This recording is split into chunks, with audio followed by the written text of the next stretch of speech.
Hello, welcome back to my show, Level Headed. We are going to be covering the Idaho 4.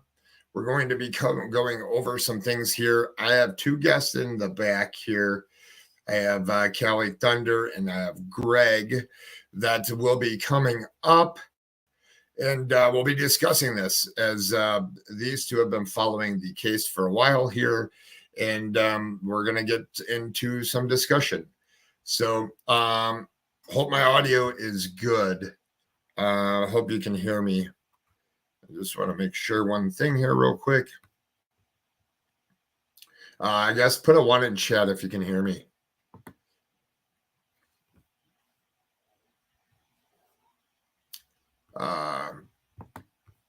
Just want to make sure audio is good because I didn't go in there. Sounds good. Okay, perfect.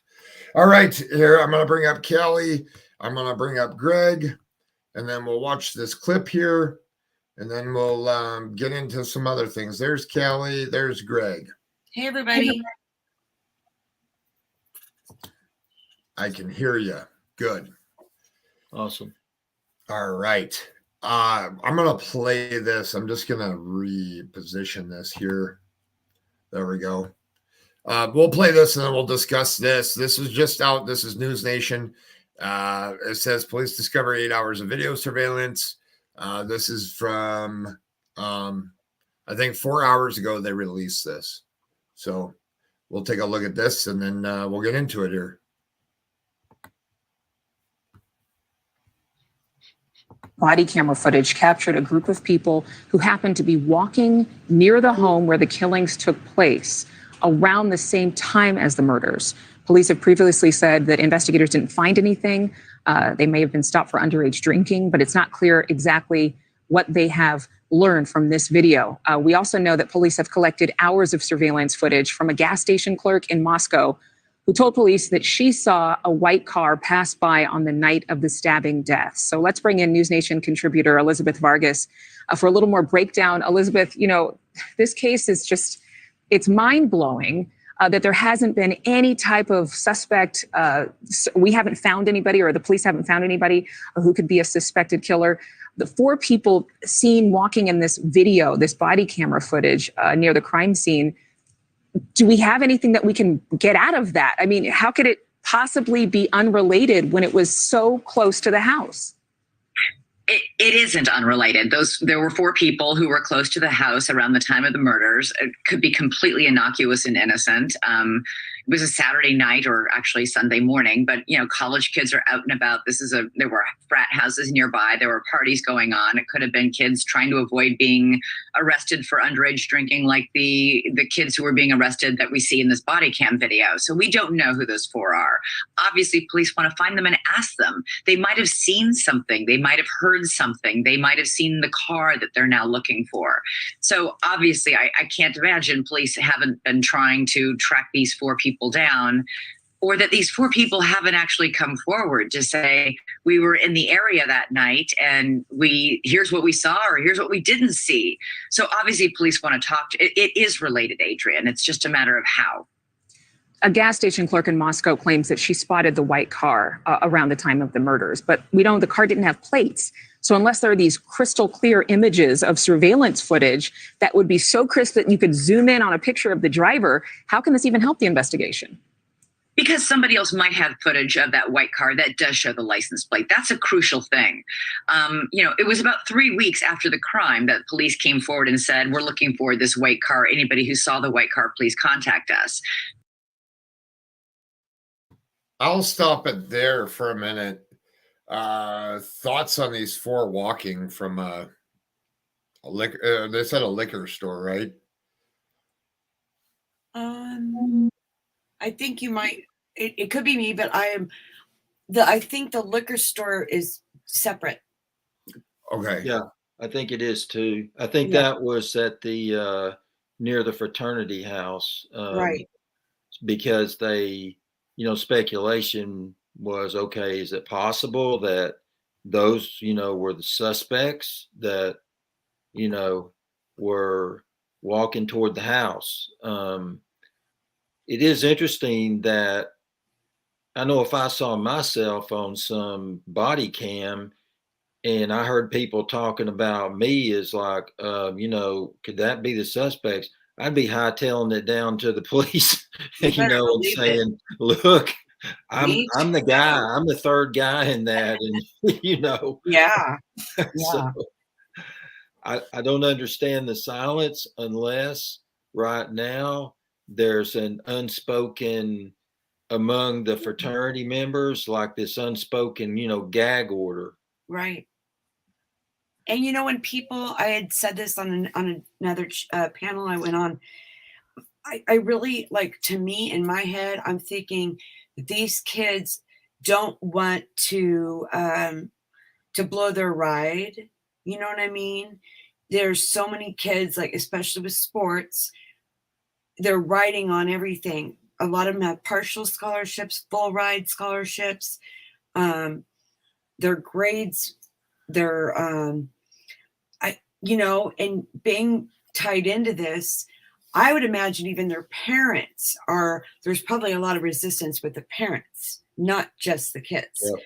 Like, you're not going to talk. You shut your mouth and Yeah. you go on with your schooling. But Yes, great point. Levi, the liquor store thing, the reason I could see how he got confused, but the liquor store, okay, so where the boys were pulled over, they were pulled over by a undercover cop, and they started running because they were like, I'd run too. Like, who are you? And the liquor store was nearby, but not as close. And that's where the footage came from of the car. So 2 separate incidents. Lots going on that night in the middle of the night, right? Right. Well, that was my whole thing. You're in a college town. It was a Saturday night, right? Yeah. So you're in a college town. It's Saturday night. I did a live that there's 3 apartment buildings there, which will have like 180 people as residences at the 3 apartment buildings. Mm-hmm. Then I didn't even count the one that's across the street from the house. So, I mean, you could have upwards into like 360 people in that little tiny area. Plus, the fraternity house, if I'm wrong, correct me, is directly behind that house, right? You can walk out the back door of the fraternity house and be to the back door of their house. 5-minute walk. Yeah, 5-minute walk. Yep. Yeah, that's a lot of people. I mean, I remember my college days, and we'd go on a Saturday night, and people would be walking everywhere. Yeah. Right. But everyone has mentioned, even the cops mentioned, that for some reason that night was unusually quiet, which is weird. So just everybody's mentioned that, which makes it even eerier, Right. Because I don't know, like the temperatures were, I think at that where the grub truck was, I think they were saying the temperature that night was like was it the high 20s or something? Because people were saying, the guy had his muscle shirt on. Oh yeah. And shorts. Yeah, that's crazy. I'm gonna try to look right now, because everybody there was bouncing around, just frozen. Well, and the other thing that I want to bring up is like, I saw the picture of the knife that they're saying that the person probably used. I mean, it's been on media, but it was a certain style of a knife. Mm-hmm. Now, I don't know, because I haven't looked into it deep enough yet, but the wounds on the victims, are they like this person knew what, like they were skilled with that type of a knife? Or we'll never know, and that's just something the public won't know, because they killed 4 people. So like, somebody just doesn't pick up a knife and say, hey, I'm going to go kill 4 people. Mm-hmm. So there has to be some type of a motive and some type of a reason to do it. But at the same time, you have to be comfortable with that as your source of weapon. Mm-hmm. Right. Like, and by the way, I just want to confirm, I did pull up the weather Wonderground, whatever it's called. It was a low of 27 that night. It was. So, all the conditions, I mean, that house was surrounded by like really, really close windows to other people's homes. And the confidence I think that the killer had to have had to escape. And I think they said the street where he was seen, where the car was spotted, would have been like they would have had to taken a route kind of winding through the neighborhood. Like they deliberately stayed within the neighborhood as much as they could to avoid the roads, is what I'm trying to say. Yeah. Yeah, someone really knows all the things there. Well, that's why I think that the, I mean, from, my way of thinking is, okay, is somebody just randomly going to risk entering a home when there's 5 cars parked out front? I mean, Right? They don't know that somebody's not, armed and loaded, Right. and who all's in there. Well, that could have been a fraternity house for all they knew, full of a bunch of big guys. But the fact that they knew that it was girls, you know what I mean? Right. Good point. So that's why, to me, it's somebody that may not have been in their inner circle, but was certainly in their circle of acquaintances that knew the house, knew that, and then it goes back to, okay, if the target was Kaylee and her father seems to indicate that Kaylee was the main target, then it was somebody that had to know that she was there just for that weekend, because she was taken off for a month-long European backpacking trip in January before leaving for Texas to start a new job in February. So she was probably, gone from there for good. Right. And if she didn't go to that party, how would people even know she's in town? Like, yeah, that's so bizarre. I'm holding out like that the reason she got it worse than the others, it just simply could be due to positioning or confrontation or something less deliberate. I don't know. But I just, oh man. Let me look at my bullet points here that I made. When her father said he didn't need to go upstairs, at first I couldn't figure out what he was meaning by that. Was he saying that, the suspect, didn't have to walk up the steps? But when I listened to him again in that interview, he was basically saying that he could have entered on the 3rd floor, and therefore he wouldn't have had to have gone up the steps. Right. You know what? I think that same thing happened to me. It took me a couple. Yeah. It's the different floors. And so whoever he was after, he didn't have to go down or he didn't have to go up. Right. Yes. So now I saw somebody was talking about this. I don't know if you happen to see this.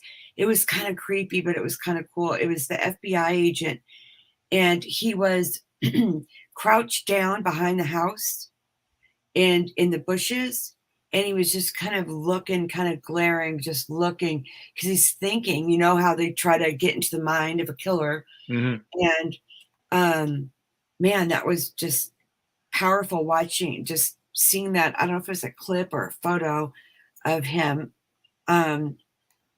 They're definitely working hard on this, I believe, but they are. And we've got to remember that, if they botch this, then and a sharp defense attorney, which, when they catch this person or persons, if they say are involved in a fraternity, there's a chance their parents will be, wealthy, and hire a good defense attorney, then the police have to make sure that, there's not a piece of crucial evidence that becomes inadmissible evidence because of some botched, Yep.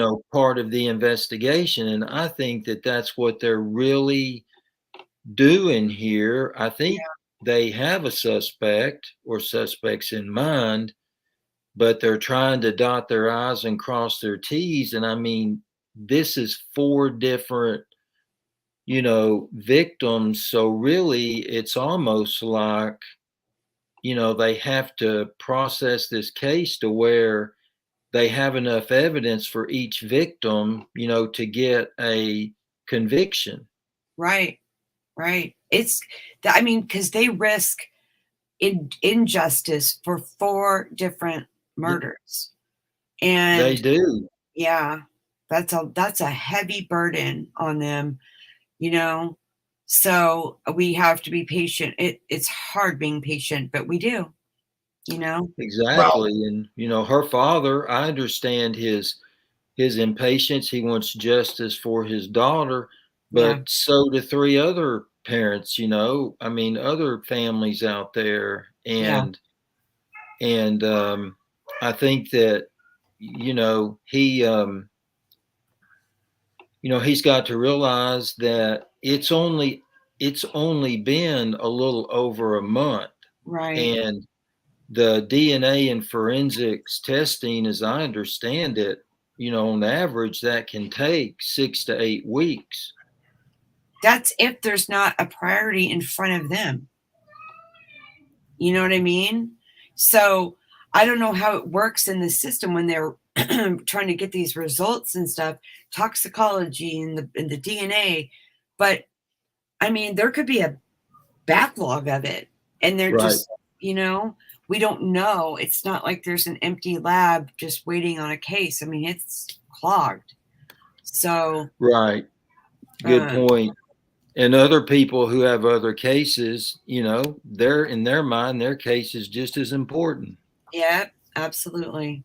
Well, are they looking for one person, or we're possibly looking for 2? We don't know because we don't hold the evidence. Right. Right. All we can go by is what stuff people are bringing out into the public, like this little news clipping here, and they're doing a heck of a job. But is this immaterial to what's really going on there? We won't know until an arrest is made, but it's definitely caught the eyes of millions. Yeah. Yes, it did. And I read, was it yesterday? I read an article in Newsweek where the Latah County prosecutor, I think his name's Bill Thompson, said that they had issued 50 search warrants. He wouldn't specify if that was, individuals or for accessing social media. But, to me, I mean, that shows that, they're on the ball and they've got something, in the pipeline that they're really honing in on. Yeah, and they're looking wide too, because 50, that's a lot. Now, I don't know. I'd be curious to know if they need a search warrant, like for, let's say I was the suspect. But would they need like one for my Snapchat, my Instagram, like one separate for each one of my social medias, my phone? So I don't know if the search warrants add up per person, or no, wait a minute. You can write a bunch of different things on a search warrant, actually. I believe you can. I don't know, though, because they're different platforms. I don't know. But that's a lot. So they're definitely they're working around the clock. They know the whole world is waiting on this, you know? Yes, absolutely. And, if they were, if it was like they were, knocking off on Friday afternoons and then resuming on Monday, then I think criticism would be justified considering the horrendous act of brutality that's involved here, but they're not. I mean, they're working 24/7, and that speaks volumes to me. Right. I mean, they must just be, I mean, I'm sure they're barely sleeping. I've read so many true crime books, and when cases are like this, those cops don't sleep, you know? Yeah, and all the tips. I mean, I can imagine how many just absolute useless Ah, tips that come in, right. but they have to listen and Yep. and They got follow to. anything that sounds credible. True Crime with Shannon said it's by location and has to specify what is approved to search. Yeah, yeah. So it varies. Yeah, You're talking about the search warrants? yeah. Well, so the like digital search warrants is going to be what it's going to take them a while to Yeah. figure out all of that, because there's a lot that goes into those in order to get the phone ping. They'll have like the data will be there, but then they have to piece it together with who it is and what phone it is and go to great extents. It's going to take a minute for them to figure all that out. I can tell you this much, though. I'm sure that the guys at Quantico that are in like the guys that live and breathe to find these evidence and piece it all together are probably loving this case. Yeah. Oh, Because it's like a big, huge learning process for them. It's like yeah. it's like what they went to school for. Yeah, that's true. Yeah, very good point. And then they have that behavioral analysis team. I think there's 4 of those. Mhm. I think it's 4 that are involved as well.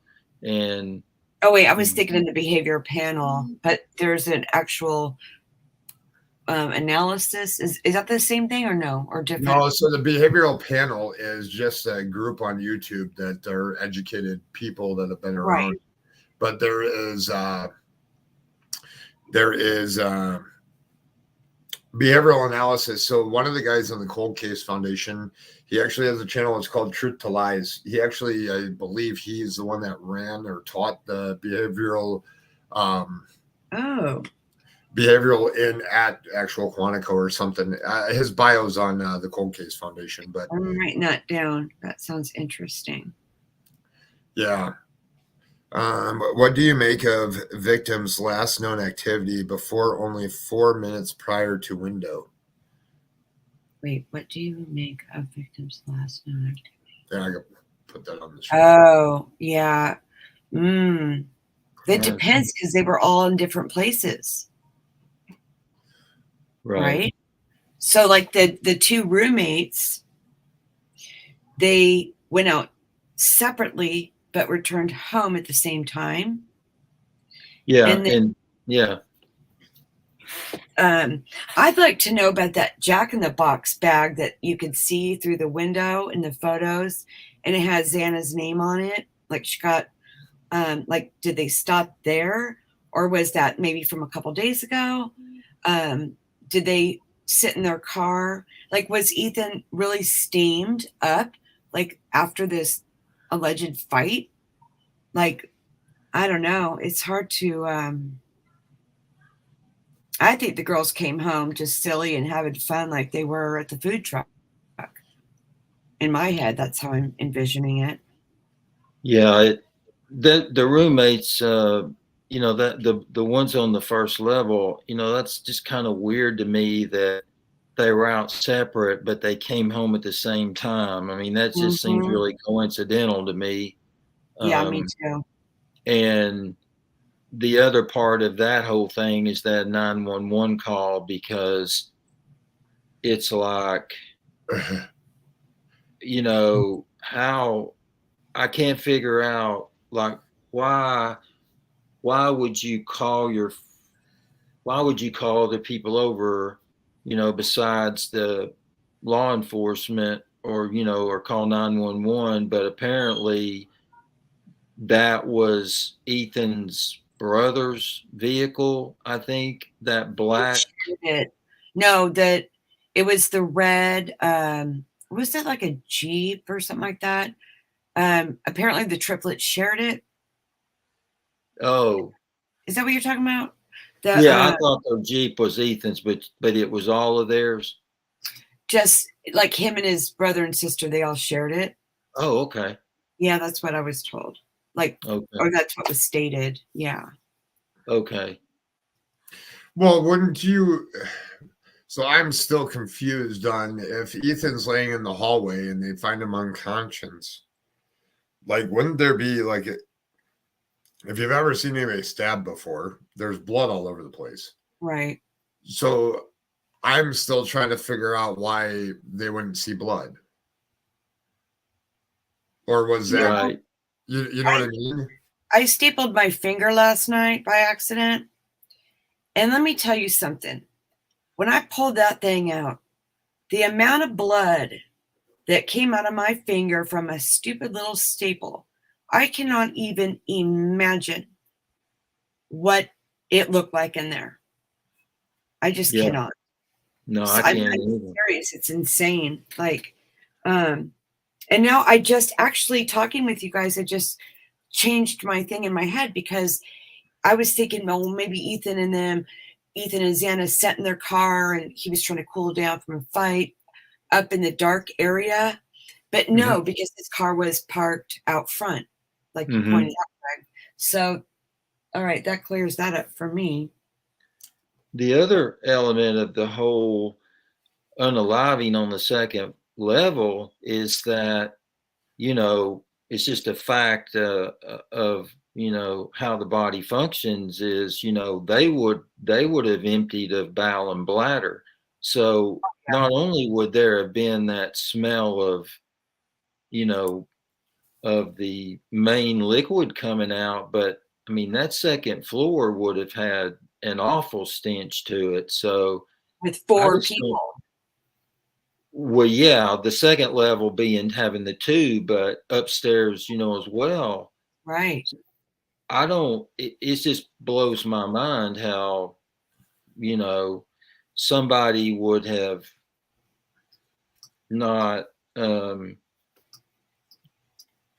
recognized that. And, the coroner has always said that they were all found in bed. And then I don't know where Ethan being out of the room came from. I don't know if it was the Steve talking, or I know there's been a lot of stuff that showed up on Reddit that somehow ends up as supposed fact. But I've never heard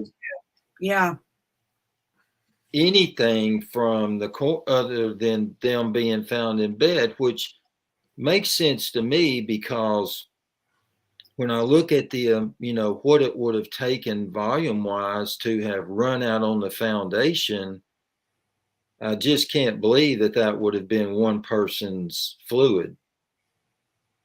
Oh, I see what you're saying. Yeah. That confused me too. Like, and it wasn't just a loose rumor. It seemed to be like stated as fact, not that it is a fact, but it was stated so many times. So Ethan was blocking the door. Well, then if your friend is passed out and you're that panicked, I don't know what your friends in another fraternity down the road is going to do to help you.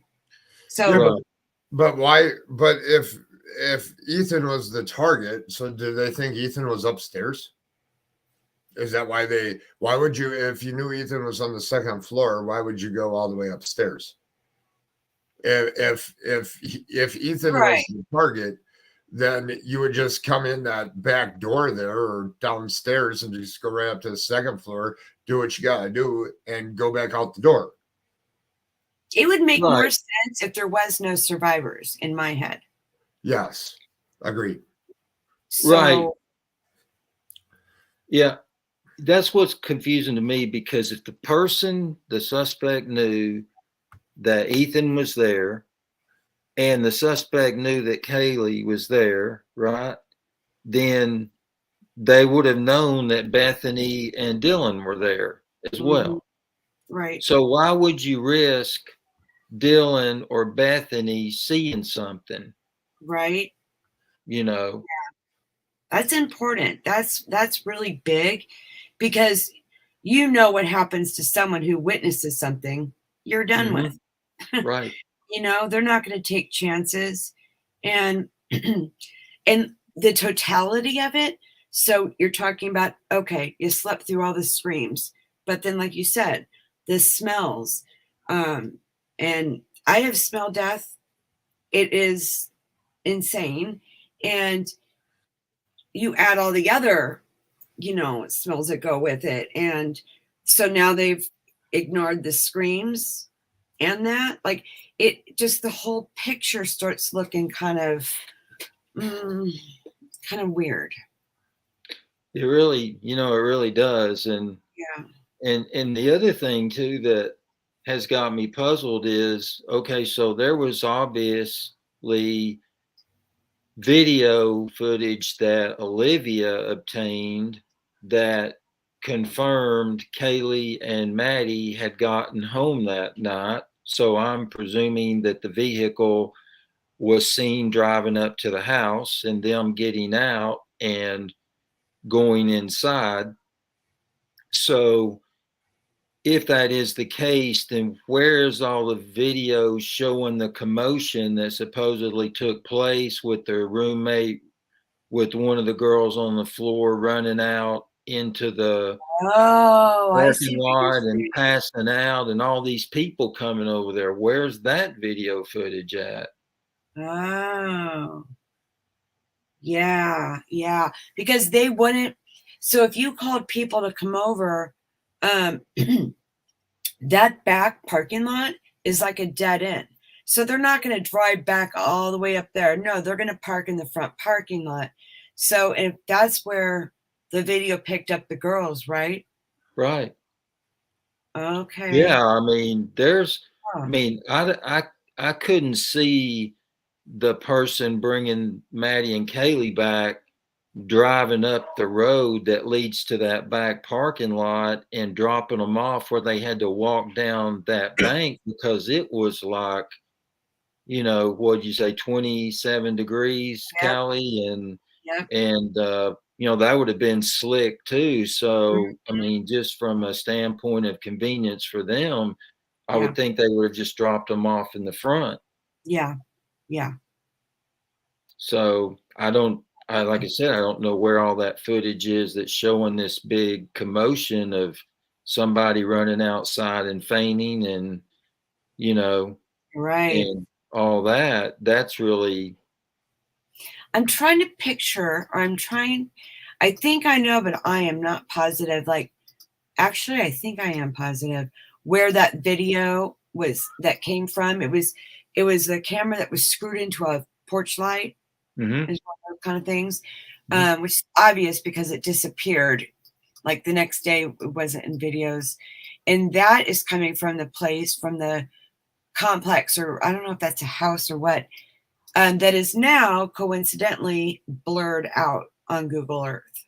So, Yes, I remember that, because if I remember, that was a pic. There was a law enforcement officer standing on the porch, wasn't yeah, there? yep. Yes.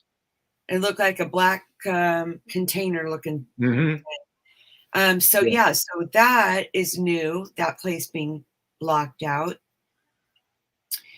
Thank God for screenshots earlier. Right. But so it's almost like some of this stuff, it's not in stone, but some of it's kind of telling a story. Yeah. The things that are being hidden and deleted.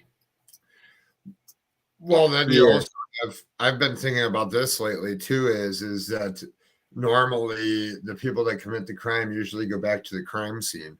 So at is this going to be a case where this guy just took off and he's nowhere around, or he's hiding in plain sight? And this guy or girl, I should say, and are they hiding in plain sight and have been by there a bunch of times? Yeah. I think they got the car out of there. But I mean, look, 5 minutes away is Washington. I mean, that's easy to stash a car in another state. And Yes. I don't know if like there's like an APB, or is that what it's called? Is it APB, right? When the cops put a bolo out? Mm-hmm. All points bulletin.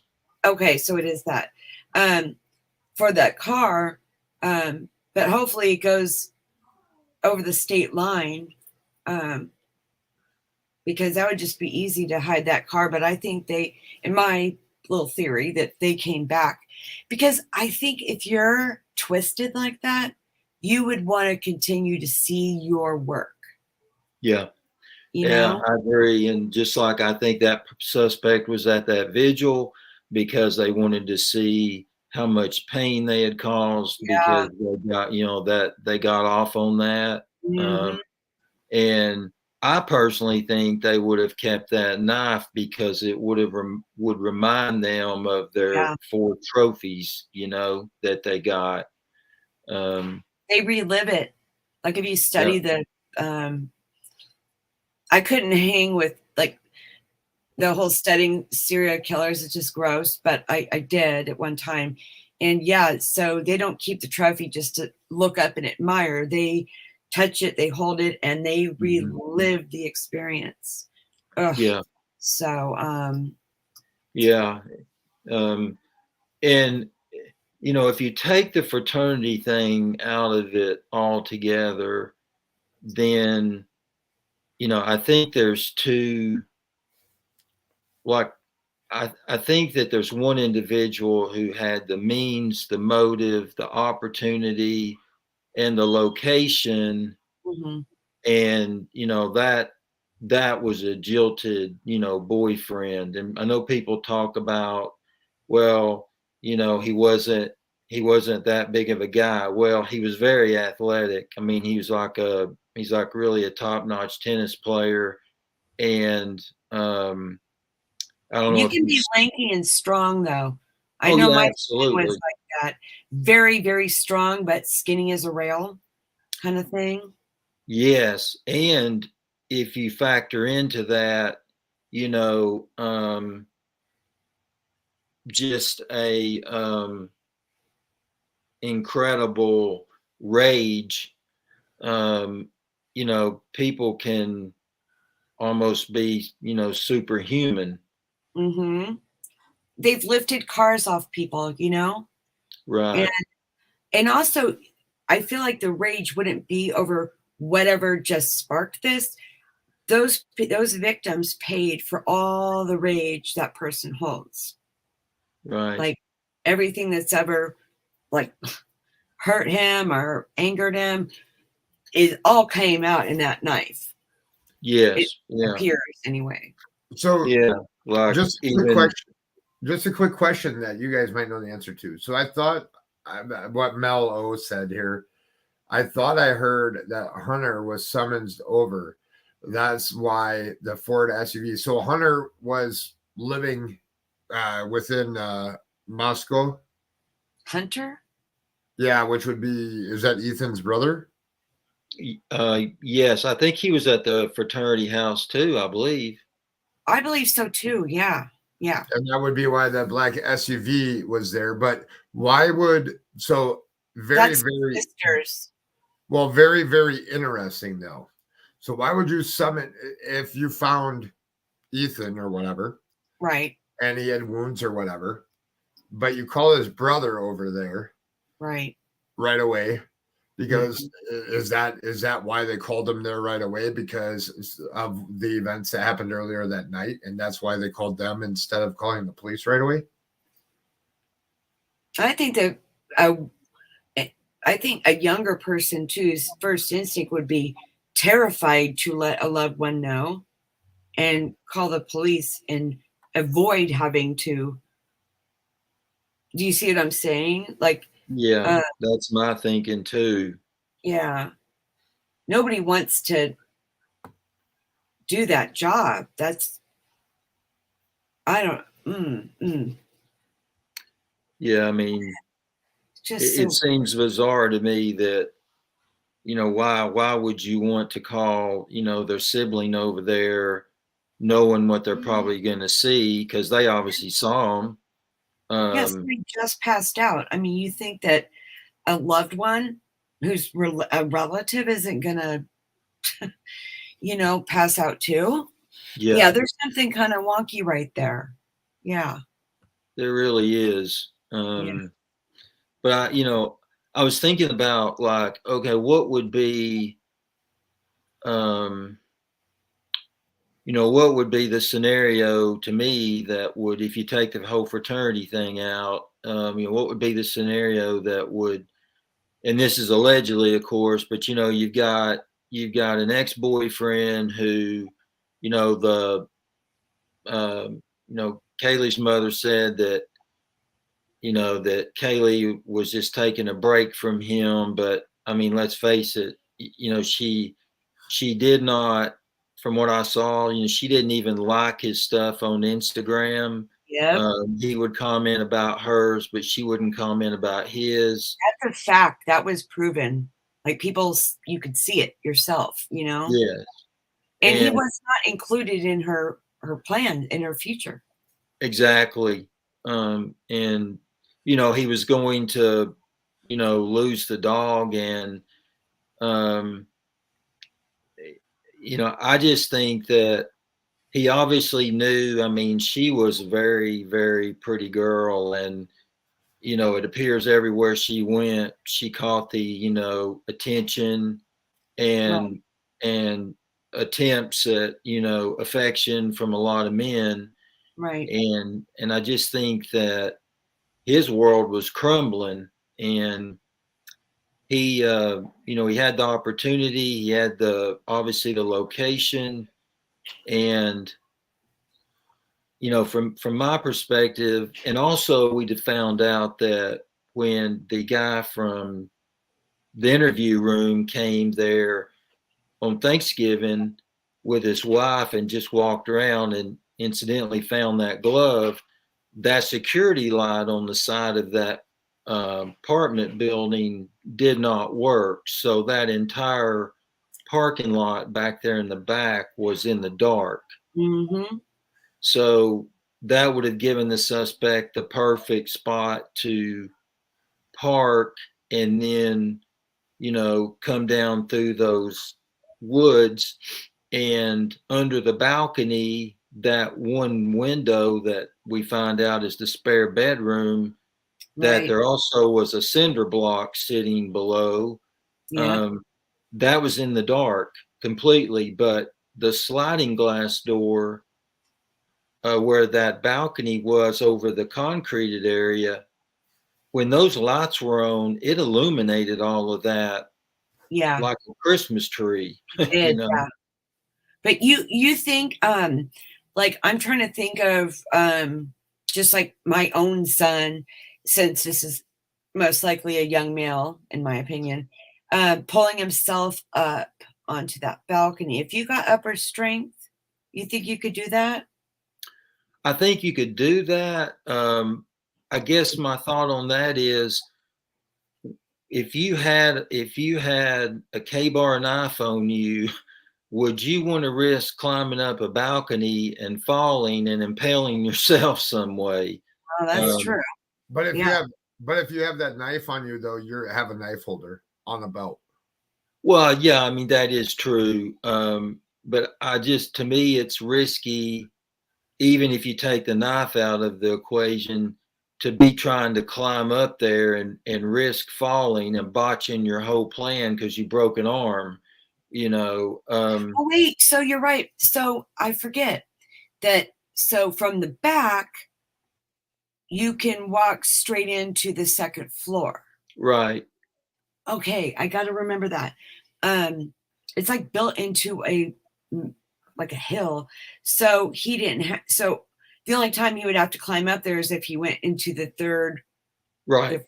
Okay, gotcha. Okay. Yeah, and Levi's right. I mean, he, he could. I mean, somebody could have, scaled the balcony and gone in that way. But it was extremely cold, and There's a ladder, though, remember. Oh, that's right. There's a ladder. yeah, there was the ladder. But then and I'm just, I'm just kind of talking off the cuff here, but then is the suspect then going to risk trying to, take the ladder and walk it back around to the front of the side there, Right. and then, and then make his escape? I mean, anything's possible because at this point, everything is speculation. But from a direct route, I think that coming from the parking lot down through the woods into that spare bedroom on the second level, and then because from there, I mean, basically when you come out of that room, I mean, you're pretty much right there at the steps. Yeah. And so let's just say Kaylee was the intended target, and unfortunately Maddie was collateral damage because they were in the same bed together, and Maddie would have obviously probably been able to identify this person unless they were masked or something. But Kaylee, I think, probably was. We don't know if they were asleep either. That's the thing about it. We really don't know if they were completely asleep. But I think Maddie probably, from the video we saw, she was probably more intoxicated, and Kaylee kind of had more of her wits about her. So yeah, she was more buzzed, but Maddie was kind of wasted. Right. So let's just say Kaylee put up somewhat of a fight. I mean, I have no idea, but I'm just wondering if whatever happened up there caused enough of a commotion that when the suspect came down the steps, possibly Ethan had heard something and had, say, entered that short hallway and to maybe investigate and spotted the suspect and tried to make it back into the room and close the door. Yeah.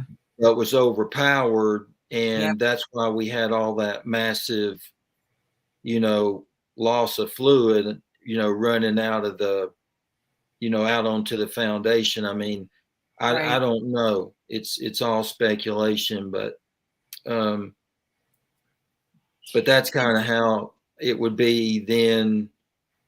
At that point, then the suspect could just leave the way they came in and up through the woods and, into a vehicle. Or on foot. Or on foot. True. Because remember, there's those weird stairs, and I can't get in there from Google Earth to see. But to me, they just look like they lead in. I mean, did it snow or rain that night?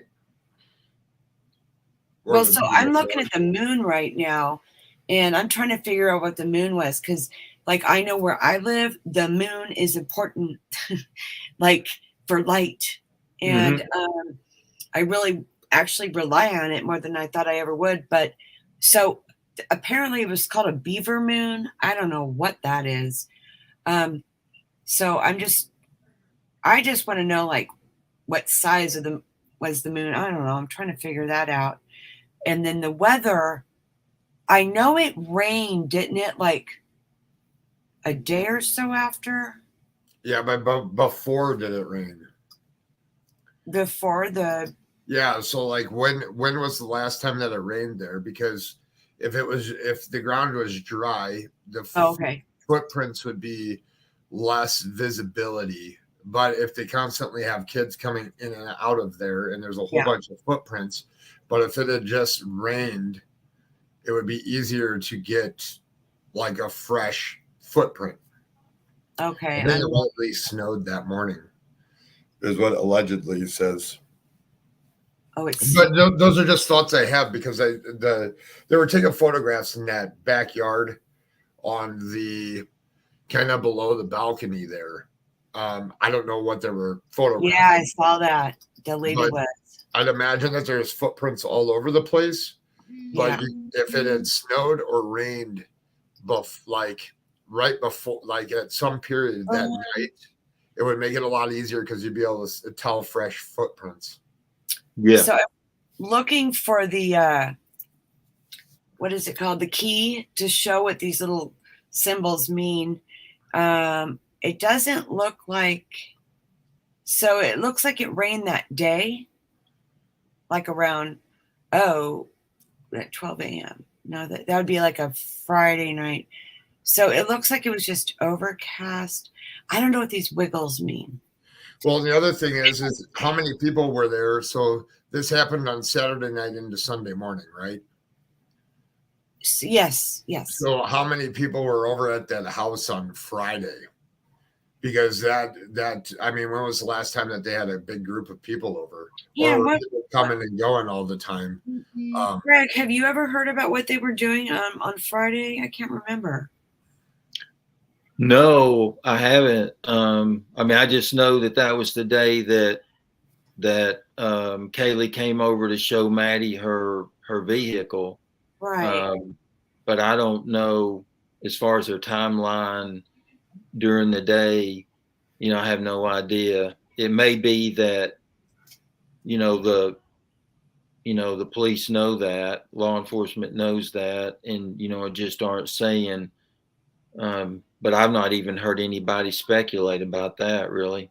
Yeah, now I'm really curious. Well, the other thing is in the house with, well, I guess, but if he got them all in bed, there probably wouldn't be. I mean, maybe they could get a footprint off of there's hardwood floors. So if it was done in the hardwood floors, you'd be able to get one maybe. But I mean, at some point they have to know what size of a shoe or what size of a foot that somebody was. Unless they didn't clean and they had people over the night before. I mean, that'd be crazy to try to do that. It's a lot of what ifs, I guess. So many. I mean, I just can't help but believe that, unless this person just was like, maybe they were wearing a Tyvek suit or something. Mm-hmm.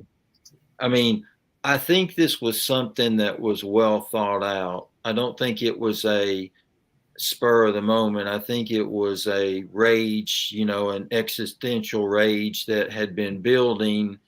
And when, Kaylee came for that last visit, I think that was more or less the tipping point. Maybe this individual happened to, see her at the corner club that night. Apparently there were a lot of men hitting on her and Maddie both. And he knew that she was leaving his world for good. I mean, it's hard to, how do you get in the head of a psychopath? Yeah. And psychopaths don't always show psychopathic behavior prior to something like this. Mm-hmm. It's always the looking back and the I can't think what it's called. When you not retrovision. What is it called? Hindsight. In hindsight's 2020. Yeah. Mm-hmm. Yeah, that you be like, oh, okay, I see. Yeah, but oh man. I mean, and I gotta say this because it's so fascinating to me. There are more psychopaths out there than people realize. They're not all murderers, but they walk among us. Yep. How about instead of that term, more aggressively, because I don't want to call them psychopaths, more aggressively OCD, maybe aggressive. I don't know how to say it. Like a psychopath. The society is changing. Like these young kids, they don't care anymore. Like it's like I don't know how to explain it. It's like an aggressive anger management not really necessarily a psychopath, but when they lose their shit, Yeah. they are the trigger, I guess, would be a good way to, like, their trigger and breaking point, because of the way that you see like video games and the way that the younger generation is being brought up, even if this is somebody of a younger generation, we don't know that. Skills are definitely lacking. Yeah. You know, and there's quite a lack of, I mean, it's kind of a known thing now, but it's the lack of compassion and a conscience. We're losing it. Yeah, and, empathy too. Yeah, it's very frightening. But I guess. And y'all bring up a good point, is have these, you know, killing games, have they more or less, you know, contributed to modeling some of these people? Like I had said earlier, it didn't seem to me like the crime fit the punishment or something like that. But maybe in the minds of some of these young people who have, you know, played these games where, you know, killing is like, you know, it's just part of the game. And, you know, you have to wonder what it does to the brain over time. Well, repetition, yeah, over and over and over again, you know, that it just, that needs, I hope somewhere out there that people are furiously studying this. Yes. It's bad. It's bad. The video games are so bad. And, I mean, just it's not just like the language and different things, but it is horrific. Like it is, and there's in some way it has to be desensitizing. That's that word. Death, you know. Thank you. Yeah, that's it. Big time. Well, I mean, you can learn a lot from a video game, just like you can't believe everything that you see on TV, but you can learn a lot from TV. So just like these video games, they're making them more realistic, and like the shooting games, the games where you have to sneak up on somebody with a knife. Basically, I mean, if you play it a lot, I mean, you could totally resemble a game, I guess. I mean, I don't play a lot of video games, but no, it's true. And I brought this up on Sluggies a long time ago, but there was a time when my hand was about to call 911 so many times until my husband explained, no, that neighbor's playing a game. He's gaming. Because the screaming that goes on, you know, and I don't know. Yeah, I mean, the you know, the scary thing to me there is, talking about the video games, is, okay, if somebody is able to, whatever you have, I don't understand much about, you know, how those games are actually made. I guess they write code or something, but if somebody can write code for that, you know, where they're sneaking up on people and stealth and all that, you think to yourself, man, is that person capable of doing that in real life? You know, I mean, how did they come up with that thought process? That's a good point. That's true. Like, yeah, I know most people would never do that. Right. Allegedly saying that in the comments, but we're talking about a lot of factors altogether. It's just the whole overview of it. And, well, I mean, put it to an example like this. So I know some people that are addicted to YouTube. So like when I leave here, yeah, I go back on in the evening and watch some YouTube, but I kind of don't go in and I kind of watch other things like into like Storage Wars and animal. I watch a show called Get Swamped in the evenings where he has like alligator pond and lemurs and stuff like that. So I don't sit here and my whole focus is on true crime, missing Right. people, I will go and look at the stuff that I like covered content on. But Right. like I skim through it or whatever, and if something's interesting, I go and watch it. But there's people that all they do all day long is Yeah. nothing but YouTube, and they're compulsive to it. Right. And that's a lot like video games. There's people that will play video games for 16 hours straight and then Yeah. sleep for 4 hours and then are back at a video game, and they're just so into it because it's a compulsive nature. And I mean, there's plenty of people on YouTube that are the same way. Well, part of it too is the people that you're playing with. I understand the fun part of it because you're playing with people around the world, and but you can do things to screw up each other on purpose on those games, and that's when you start taking it personal, kind of like road Yeah. rage. Yes. And that's kind of where the problem seems to kind of start. Yeah, that's a great point. You can sabotage one another. Yes, yep. And I was a lot healthier when I used to read true crime books. What the Hardy Boys, is that what you said? Are you kidding me? No, Anne Rule. Oh. Yeah. Wow. I started reading Anne Rule so many years ago that this was before the internet, and she had a newsletter, and I actually kept one of them, because she's since passed away. But no, not Hardy Boys. That was too cheesy for me. I mean, I like them, but I have a hard time with fiction. I'm a hardcore nonfiction person, so. I mean, Electro brings up the perfect thing here. So you need to be normal. Everyone has a life and children and work, and still look for the truth, especially in true crime. Yep. Which, yeah, but I know people that are addicted to YouTube. Yeah. Like they want to see the newest, the latest. This case here, for an example, if you go around, I mean, you'll see people that are really, really into the case, and which is no problem. It's a lot to keep up with. It's just me, but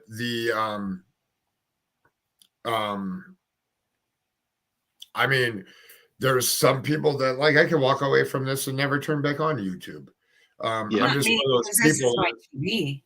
This is like my TV. My husband tried to get me to record. He called me, so I'm going to be home late. Can you turn on the TV to record one of the football games? I couldn't figure it out. He got mad. I couldn't turn on this stupid TV. I don't know how.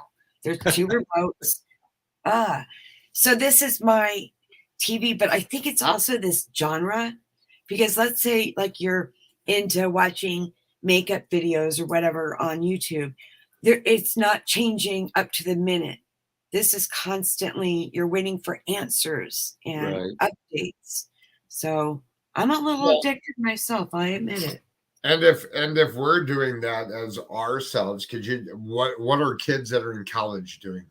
They probably don't even, I mean, you could use Hulu, YouTube, you could use all this other stuff. You don't have like, I'd be surprised if a lot of the young kids have any access to like live news. They go find it on Facebook, or probably not Twitter, YouTube, just by searching if they want to see the news or the weather or whatever. They're not just going to a TV to turn it on, maybe to play video games, but the loss in the reality of their reality is going to class and going to school. But then when they come home from that, they're into like everything they find is either connected to their phone, laptop, iPad, or some type of tablet. And the reality is that after that bubble and socially out there, like, yeah, they probably have gatherings and stuff, but socially, it's not like it used to be. Like socially, you'd go out and meet people, and everything's done online. You're meeting people online. You're doing gaming online. You don't even have to leave your house, and you can talk with people. Like here, for an example, I'm talking to you guys. Right. We're all sitting at our houses, and we can just talk amongst one another. It's at our fingertips. Yeah. Right. That's a good point. Speaking of studying, I was kind of trying to figure out when any of those, the victims in the house did study, because it seemed like it Thank was just a you. big party house, Do you know I Uh, set my daughter down last night and I said, I've got a question. She's in her late 20s. And so she's a little familiar with the case, but I kind of said, how in the world do you work one? I think Kaylee at times worked 2 jobs, take a full, in order to be in honor roll, you have to be taking a full load. That's just like the college rules.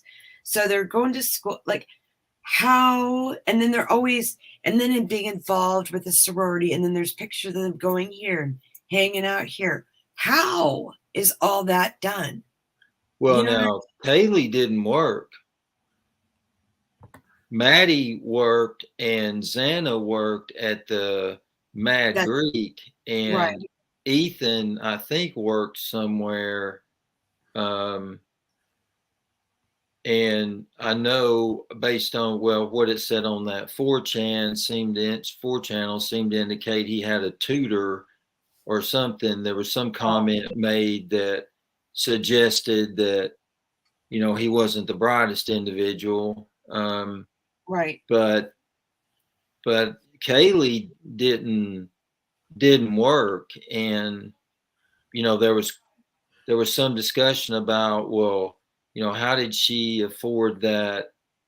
I think it was a 2016 Yeah. Range Rover, which still had a value of something like $26,000 or $27,000. So Right. being a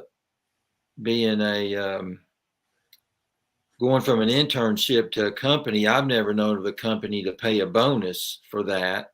Not You that. basically, your bonus has been the fact that you've been able to work there and gain the experience. Yeah. So Yeah. I don't, people speculated, did she have an OnlyFans, which I don't know any. I mean, I just know what I know about that, which is very little. But Right.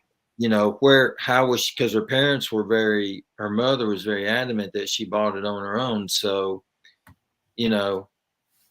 um, Yeah, I mean, I know her mom said that she was very frugal and used points and stuff, but it costs a lot of money just to keep up with your nails. She had the eyelash, like there just seemed to be quite a bit of money. But I heard the other day for the first time that I guess COVID has kind of extended a lot of these payments that she would have to pay, like the not the grants but the loans.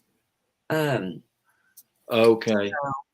I do know that as long as you're in school, like let's say you get your bachelor's degree, if you re-enroll to get your master's, you don't have to pay back your loan as long as you're enrolled. So as long as you're continuing. So I guess she could have been running up credit cards or who knows what, but if her parents weren't paying for it, then I am a little curious as to how it was being. Just this comment real quick. Even the more recent case with this dude that lied to everyone about school and getting a job at SpaceX, the gun he used on his family was the one he liked in the video game. The knife that this person used in this crime is not like, how do I explain it?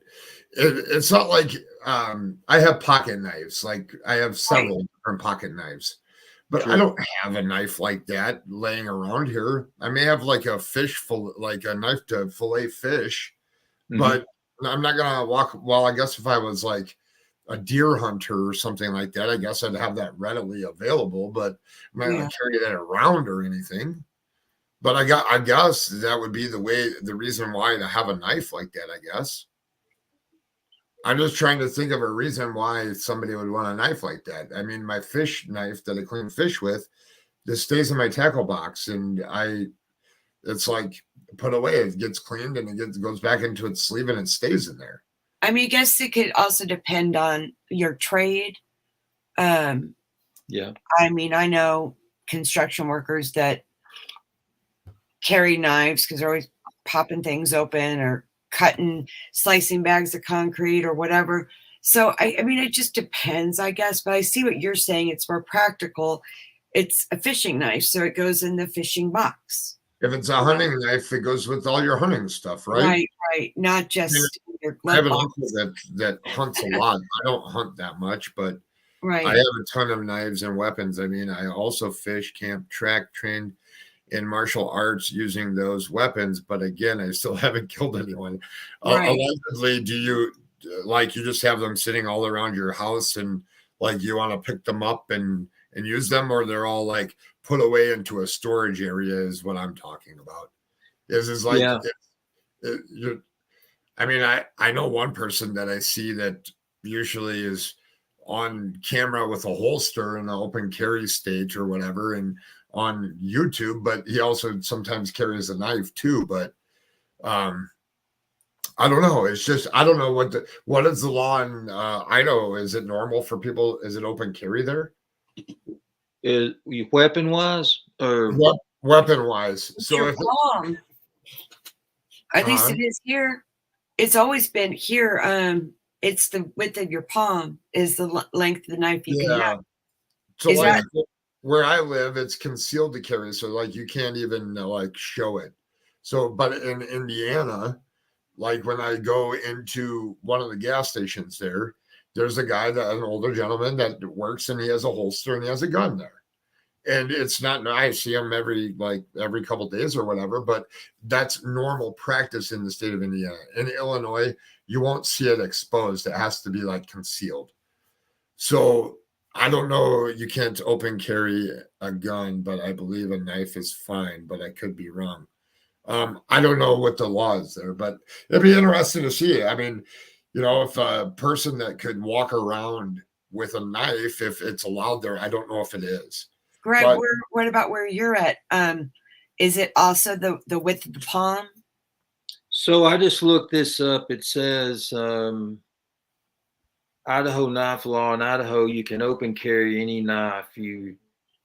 Let's see, you cannot conceal carry a bowie, dirk, dagger, or firearm with a blade longer than 4 inches unless you have a weapons permit. Okay. Does it have to be sheathed? Does it say? It doesn't say. Let's see. So 4 inches, that's about the width of your palm. So that seems like a pretty regular. But if you have a permit to open carry a gun, I don't know what it is in my state, but what the point I was getting to is if you have let's say that it's open carry there. In Indiana, you could probably walk with a holstered knife that's longer than 4 inches if you had a weapons permit. Right. I'm just curious. I mean, because that's it just. I mean, maybe this person walked around with the knife all the time. Right. Could have been handed down too. I know that's kind of a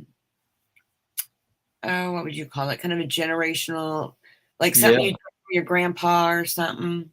Yeah, because that knife I think was issued to the Marines. I think in maybe it was World War II, possibly. I'm not positive about that, but I mean, it's been around a good while, and I mean, anybody that knows anything about them will tell you that knife was designed strictly for hand-to-hand combat and unaliving the enemy. Right. So I think it seems like something you would hand down. Mm-hmm. So they may never find footage of someone like buying it at Walmart, you know? Right.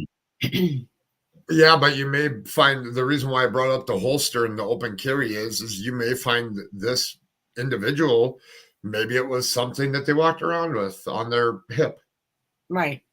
Because they were proud of it, or that was like instead of carrying a pocket knife, you're carrying this big knife with the holster. I don't know. I just something I was thinking about. I mean, it just doesn't make sense to have that type of a knife. And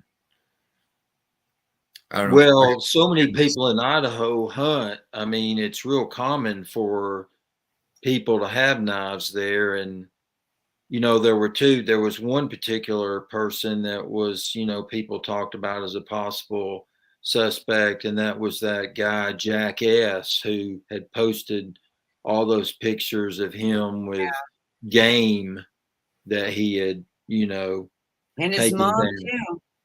Yes. I mean, Yeah. when mom is doing it, that means that it's a big thing in the family, Yes. Yeah, good point. So, but I just think that whoever did this, that was their choice of knives because one, they, just wanted to make sure that they got the job done. And, that knife is so, the knife is so long that, like, if you took somebody like Maddie, it would pierce her from front to back. Yeah. How No, long is it? Do you know the K-bar? How long is it? I think the blade is like, um, What blade, is the knife? K-bar? the K-bar. I think the blade is like, is it 7 inches maybe? Yeah, I see what you're saying. It would go just, I don't even want to say it. I think we all know what what you're saying. It wouldn't take a lot. No, it wouldn't.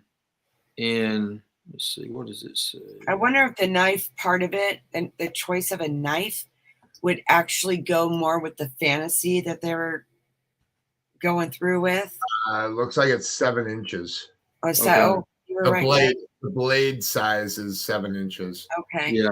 It says, although a K-bar knife currently makes a wide variety of knives, it currently is best known for K-bar fighting utility knife, which has a traditional used 7-inch 1095 carbon steel blade point. Yeah, and the other reason for the knife, I think, could be based on what you just said, Levi, is that, if you're going for a mortal chest wound, then you're going to be going through bone, to get there. So it's going to have to be, a very durable blade. Yeah, because even though the knife is sturdy and sharp, so are bones.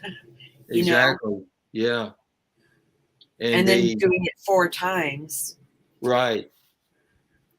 And, the coroner was real kind of like, I never got I wasn't exactly sure. Like, I know she said each one of them suffered a mortal stab wound. So, and she mentioned the chest, but, if you think about like up high in the chest, I was thinking that, the fastest would be through, into the neck, because you would then take out the voice box, Right. and you would bleed out like probably 15 to 30 seconds. Your body would immediately go into shock. And then, Yep. As far as, life ceasing would end quickly. So I don't know, when she said a mortal chest wound, I kind of wondered if she was maybe being a little vague and it was higher up, or, or what exactly. I thought that was said. Let's ask the chat. Do you guys remember? Because I swear I heard it many times that everything was centered around the chest area. Mm-hmm. Well, allegedly brings up a good point. A lung wound, the first initial jab, if it was a lung move, it would totally, you wouldn't be able to breathe. Yep. So you would be able to breathe, but you'd be shortness of breath. You wouldn't be able to scream. Yep. So that could stop. That could stop if that was done first. That could stop from the downstairs roommates even hearing anything, except for footsteps, which were probably normal in that house. Yeah. Yeah. And the thing about the dog in the room, locked in the room or whatever. I was thinking about this while we were talking here. What if they like just all got home and didn't want to? I mean, maybe they put the dog in the room for the night or something, like the roommates did. Like it just was a normal thing. But what did they do on a regular basis is what I want to know. Yeah. Maybe the Because I know dog when I had a dog, I would always, the last thing I would do before I went to bed was let the dog out. Yeah. Yep. Was the dog there when Kaylee was the one that moved out, right? Was the dog? Yes. Was the dog there the whole time that she was there, or the dog and her maybe didn't get along and they locked up the dog because it was somebody new in the house? I'm just asking. I don't know the answer to it. It's just a thought I had. Well, she shared it. She shared the dog. Oh, she shared the dog. Okay. Yeah, they shared it. So that was just my thing is the reason why you would put a dog into a room and shut the door is if somebody was there that wasn't comfortable with the dog or the dog wasn't comfortable with that person. Why didn't they, dude, if you can kill 4 people, you're not going to have a second thought about killing a dog. Right. Even if you're a dog person, and you hate people. So that was brought up and I agree with it. It's kind of bizarre that they saved the dog. Mm-hmm. Very interesting. So allegedly wants to know, I would love to know the personal feelings of each panel member from start of the investigation to the current day. Wait, let me read that. I need to see it. It's on the screen. Oh, I would love to know the personal feelings of each panel member from start of the investigation to current day. Oh, so our initial thoughts to now, like how dramatic it's changed or whatever. I could go first if you want me to. Go. So you're in a town of what, 8,500 people is the population. So your police force it's a college campus. They typically deal with drunk parties and fights and like little bar scuffles or whatever. Nothing major, right? I haven't looked up their statistics. But when you come into I know that they've had some other deaths in the past, but have they had anything like a homicide? Like how many homicides are there? I don't know. But are they specifically like trained to come into a scene like this and know exactly what to do? Obviously by training, they should know. But it's not something that occurs all the time. I hope not there, but I just have a feeling that things may, nothing against them as not being like, I live here in Chicago. It's normal for them to go into a crime scene and even patrol officers and everything know exactly what to do because they deal with it every single day. Mm-hmm. So in a smaller town like that, in a smaller little city, are they going to know exact protocol because it happens quite often? Or some things may have been forgotten just because they didn't know what they were walking into. Mm-hmm. It's been 7 years since the last murder, I think it was. Yeah.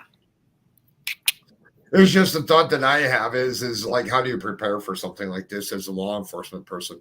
And like, how much was the crime scenes trampled on before they actually said, "Whoa, everybody stop! Everybody get out of the house," and let law enforcement come in, put up the scene tape, and nobody in or out until you get some people that are qualified to do what they got to do. Right. And I knew when this happened that internet was going to go crazy with it. It was going to be a big, long, drawn-out thing, and people are impatient for answers, so they turn to the internet. Kind of like what we're doing here. We're speculating after the fact. How does somebody do this? How does as far as this show and today's what we're doing is we're speculating on the opinions here, and a lot of other places that's what they do. And I mean, by no means are they facts. Like even the little clip that I played, it's a fact that there's 4 people in that image. It's not a fact that they had something to do with it or anything.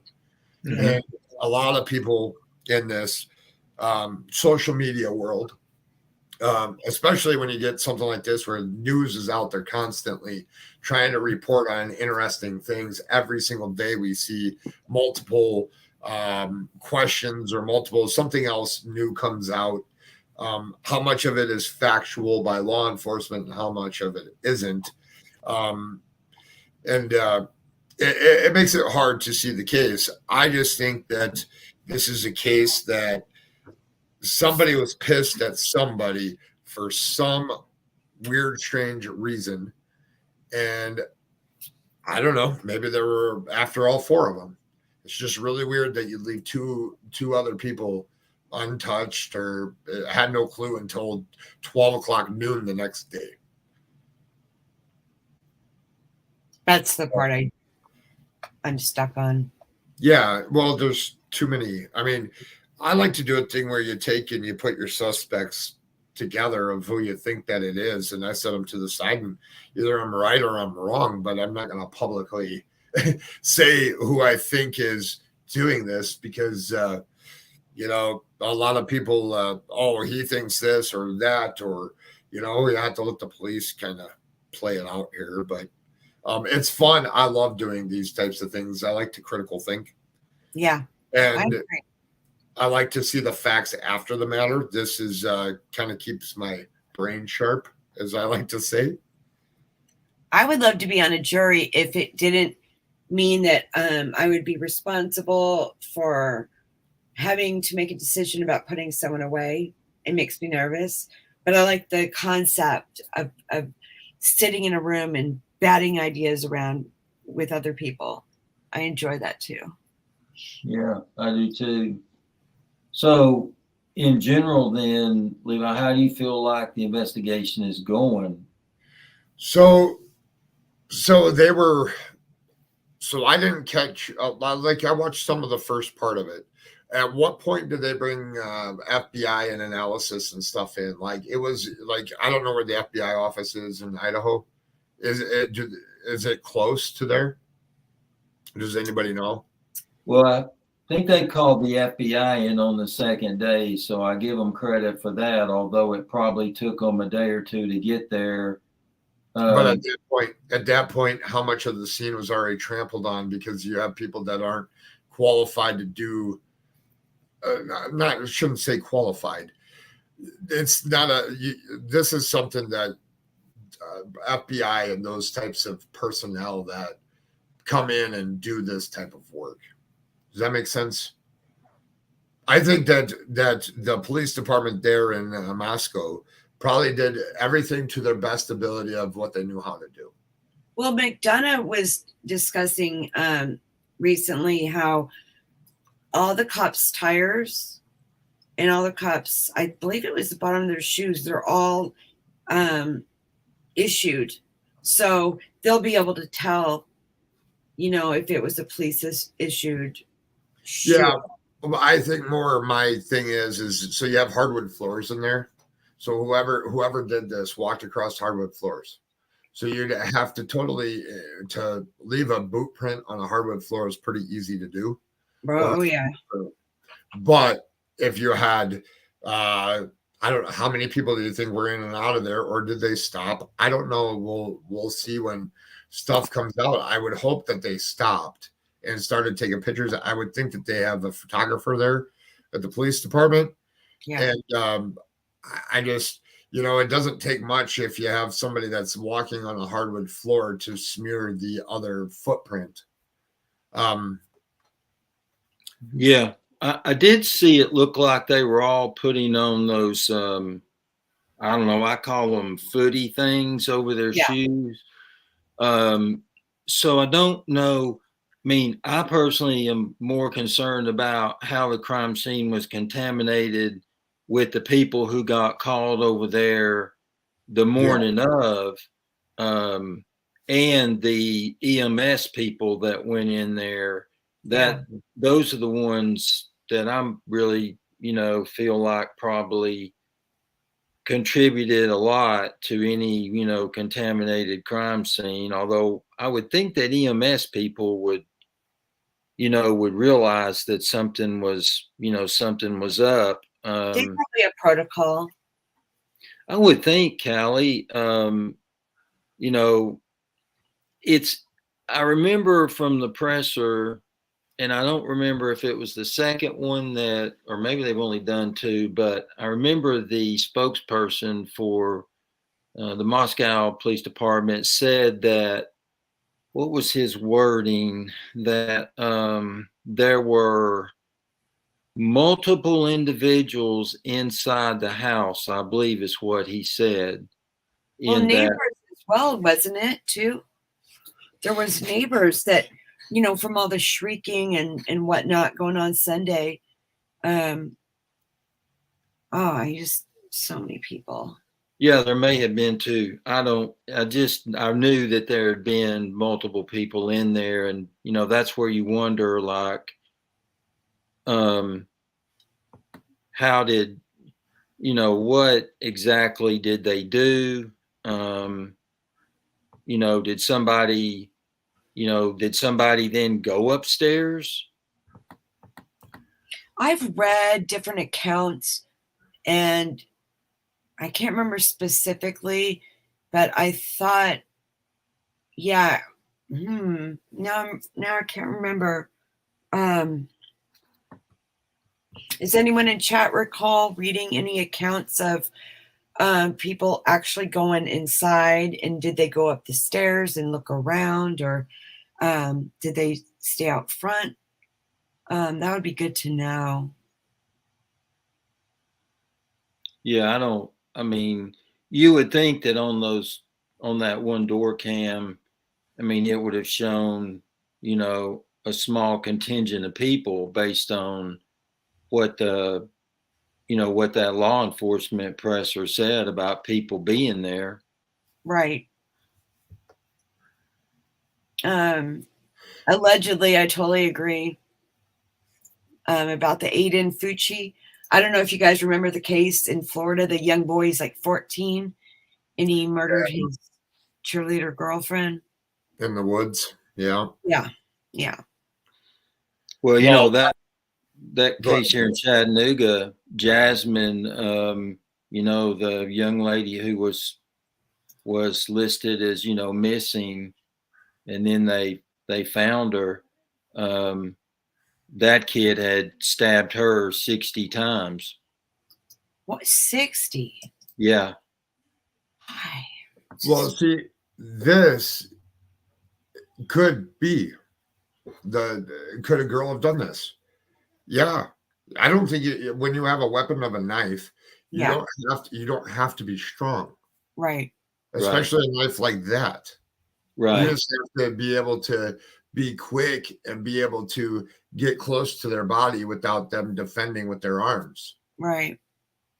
Right. And like it allegedly had said earlier, in the chat, is that, if you catch the lung, then, their strength is going to be, gone, because their body is going to just start into a survival mode. And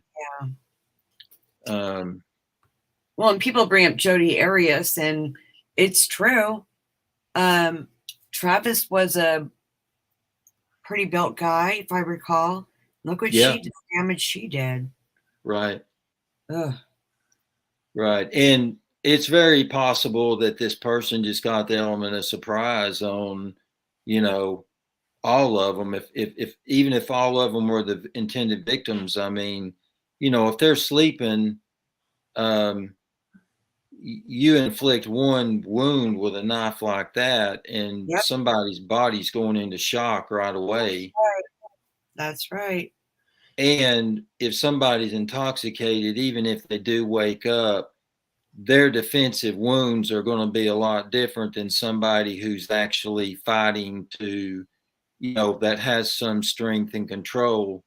Somebody who's intoxicated, it's probably more just kind of flailing their arms. Yeah. Yep. Well, and the other thing is this, remember in the press conference when the police, I think that are doing the best that they can in the investigation. You're always going to have things that you're going to pick out that they could have did better, or they should have did this instead of that. It happens in a lot of different cases. It's always going to be there. But the thing is that they reach their goal of the case by stacking evidence. And whether something was done to the best that it could have been or to the best of their abilities, that it is achieved by the evidence that they get. So even if there was mistakes made or whatever, it's about the evidence that they take. But the police said a bunch of kids were in the house when 911 was called. Remember that press conference where the chief kind of like shook his head when media asked him about that question about the kids being in the house? It was early on. I think it was like one of the first ones. He was kind of caught off guard by the media asking the question about the other kids in the house, saying that they weren't believed to be suspects or anything. And he kind of shook his head about them all being in the house. Oh. It was kind of a shame that, oh my gosh, there was, who knows how many there was. Right. Mm. I'd like to watch it. I'd like to find that. Yeah, I missed somehow that. I missed that. Yeah. Yeah, that's that definitely would be a significant factor without a doubt. Oh yeah. But I don't, I go back to the first floor roommates, and okay, so I know that some people, sleep with, earbuds and music playing, but it's hard for me to believe that they did not hear something, especially the roommate that on the first floor that would have been more or less under Ethan and Xana's room. I mean, Ethan was, I think, 6 feet tall. I think he weighed about 200 pounds, and he was an athletic guy. So if there was a struggle that went on, bumping a wall, hitting the floor, I mean, there had to be something that just didn't sound like a party. I mean, those aren't party noises, Oh my gosh, you're right. Right when you said that, I was like, yep, I hadn't thought about that. But yeah, like the bumping of the wall. If it's hardwood floors, unless you got a rug that's really locked on there, like the bed slipping around, being a twin bed, banging against the wall. Like, yeah, you're right. Not just screams, but other noises. That's very true. I just don't get that part of it. That's really a head scratcher for me. I can see the other roommate because, you're talking about being separated by an entire floor, and really the way that house was built, it was so odd that Kaylee and Maddie's room, well, it would have been, let's see, what room would it have been? Would it have been Maddie's room that would have been facing the house? Dylan's was on the left. Dylan's was on the left. Okay. Yeah. So Dylan, I mean, I could see her, not hearing anything just because of where her room was in proximity to, Ethan and Xana's. But I just, Bethany not hearing anything with her room over there on the right. I mean, that's just really odd to me. Right. Now that we've all gotten enough time has gone by to really think this out and hearing more details about it. At first, people were like, yeah, I mean, maybe you can sleep through a scream. But when you really start laying it out, it does start to look a little more fishy. Yeah. In my opinion. Yeah. Yeah, me too. And then, there was comments about the front door was ajar. I tell you, sometimes I think, well, I know I heard that, but then I'm like, did I really hear that? Yeah. But I thought early on and it might have been the first presser, I thought that law enforcement had said that front door was ajar when they, when the people first arrived there. But then I saw a clip, I think it was yesterday, where they ask about that, and that guy that's been the main spokesperson, not the actual public information officer, but that bearded guy, Yeah. and he said no, that was something that came off social media, but Oh, I'm pretty sure I'd heard that. but what was the door like when the girls woke up? Exactly. Right. Hey, the lab. Thanks for coming in here. He says, I heard it was just left open until 8:30 in the morning. Oh, thank Yeah. you. Yeah. I mean, I don't know. I just, How would they find that out though? Okay. It was left open until 8:30. Well, who was there at 8:30 then? I thought the girls slept till noon. That's a great question. The other thing is that wouldn't it be cold? It was 27 degrees. So if the door was open, you're in your room, the door was locked, I would think that it'd be freezing cold in those 2 rooms downstairs. Yeah. Right? Yeah. With hardwood floors to boot. Mhm. He Exactly. said other neighbors saw it allegedly. Oh, Yeah. okay. Yeah. They did do a press update. Must have been while we were here. But this is on the police thing. It says 12:15. Moscow Police Department is providing the following information to update the public on the known facts surrounding the murders on November 13 in Moscow.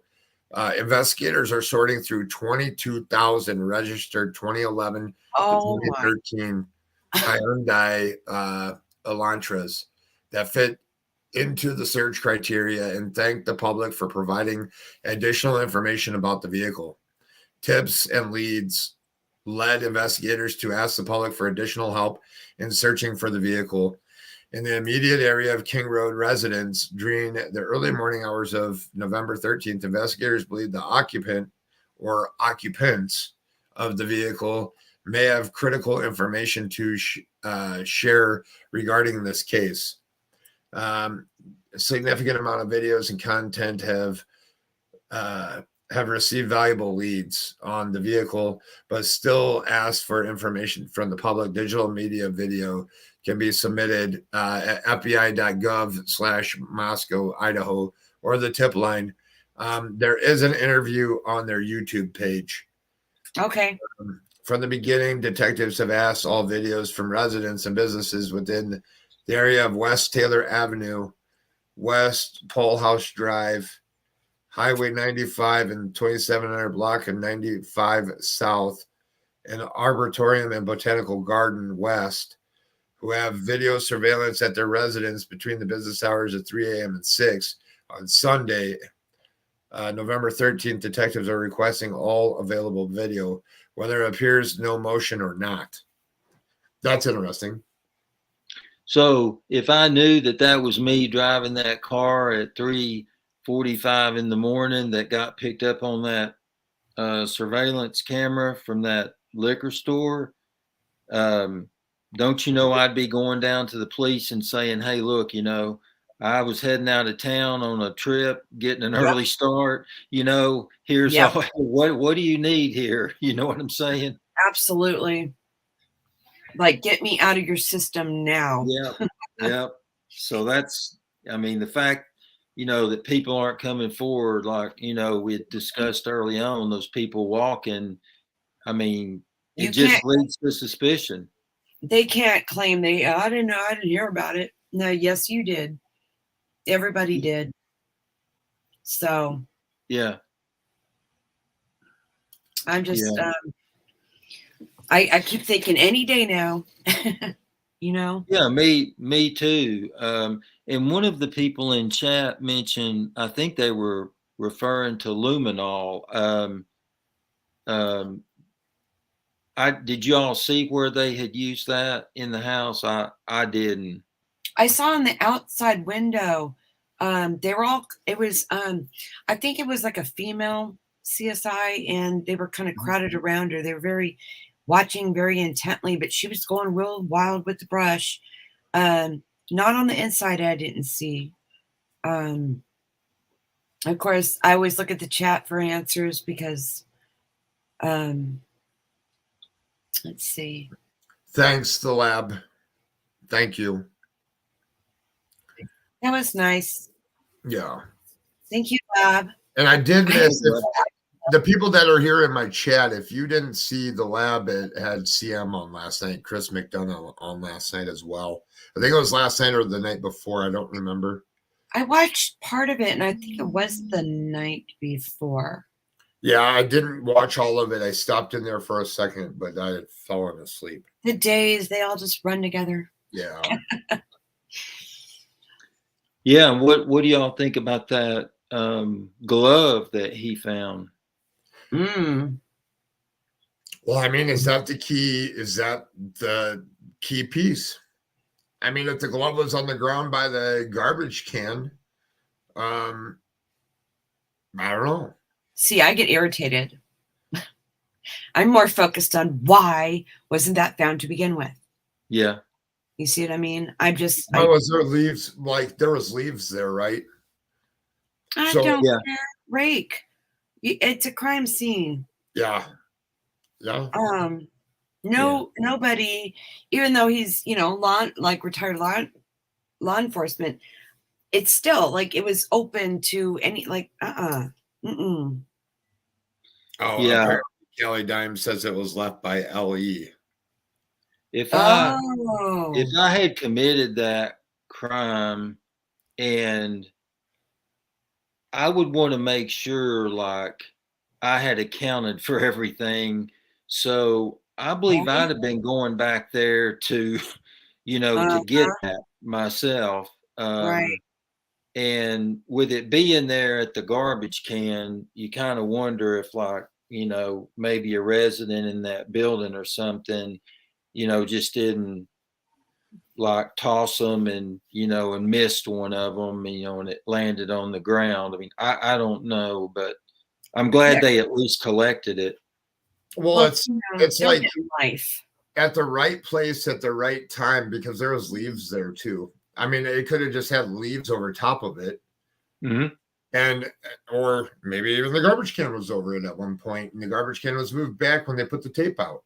But when Kelly Dime said that apparently it was left by L.E., well, after no, I think what she's meaning is that law enforcement, it was left because they didn't see it.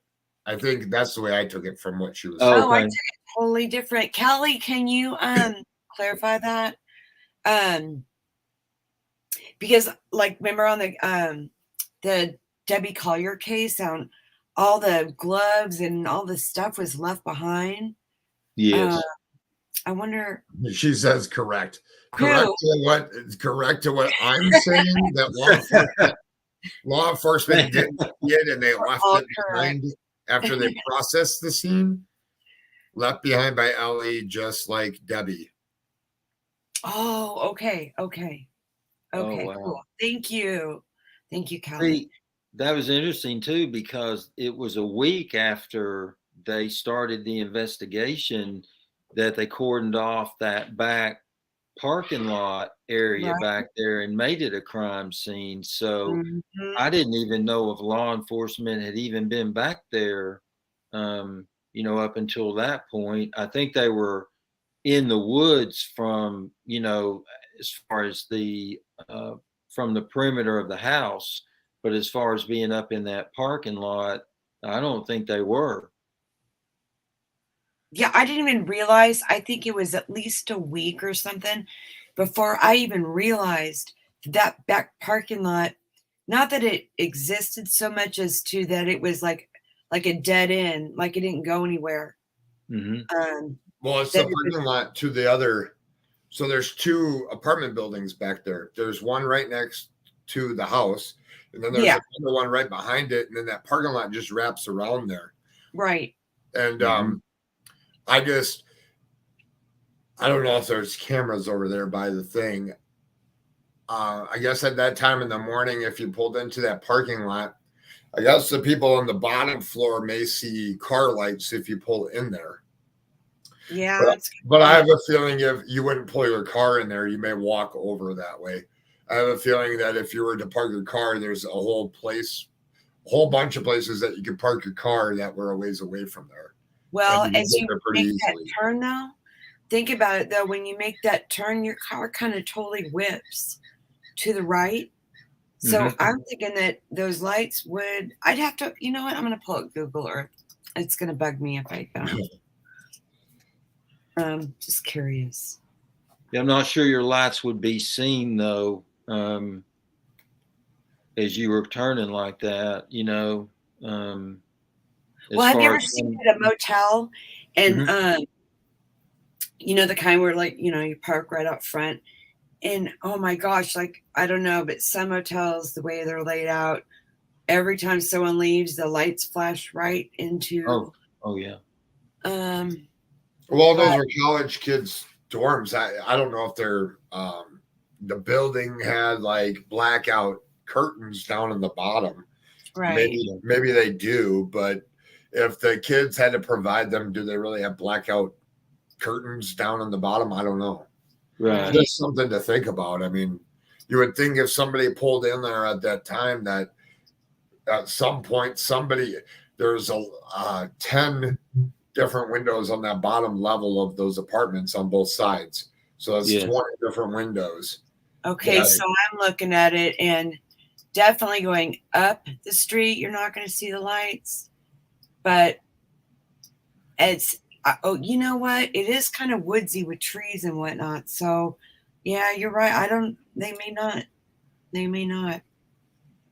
Well, and they could have just, they could have just come up there and pulled into that area right there, Callie, that's not really designated parking, that because there's an area right there where on the Google satellite it showed like almost like an older El Camino or something parked there.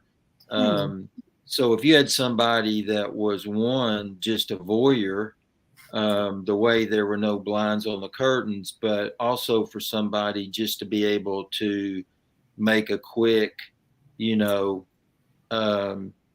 exit from their vehicle down the hill in the house, Right. back up through the woods into their vehicle.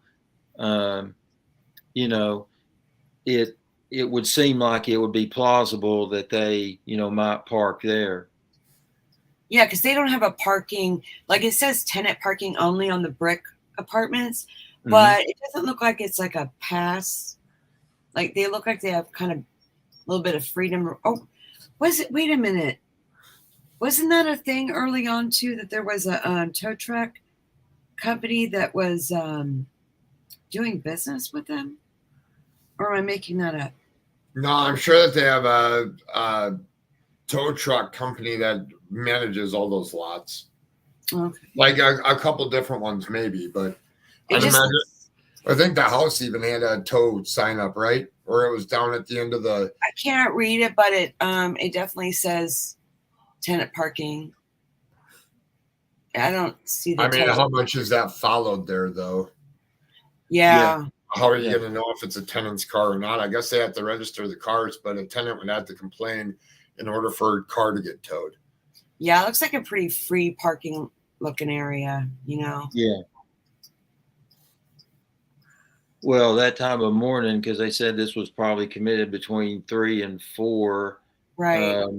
And if that image at 3:45 of the Elantra is relevant to the case, then that would even make more sense. But there probably aren't many people up at that time of morning, especially that morning when it was so cold. And we've already talked about there probably are. I'm sorry, what, Callie? No, I'm sorry. I interrupted you, actually. I was going to say that there probably aren't many people out, even, we were talking about walking wise. So it probably would have been a good time for someone to be as unnoticed as possible. That's true.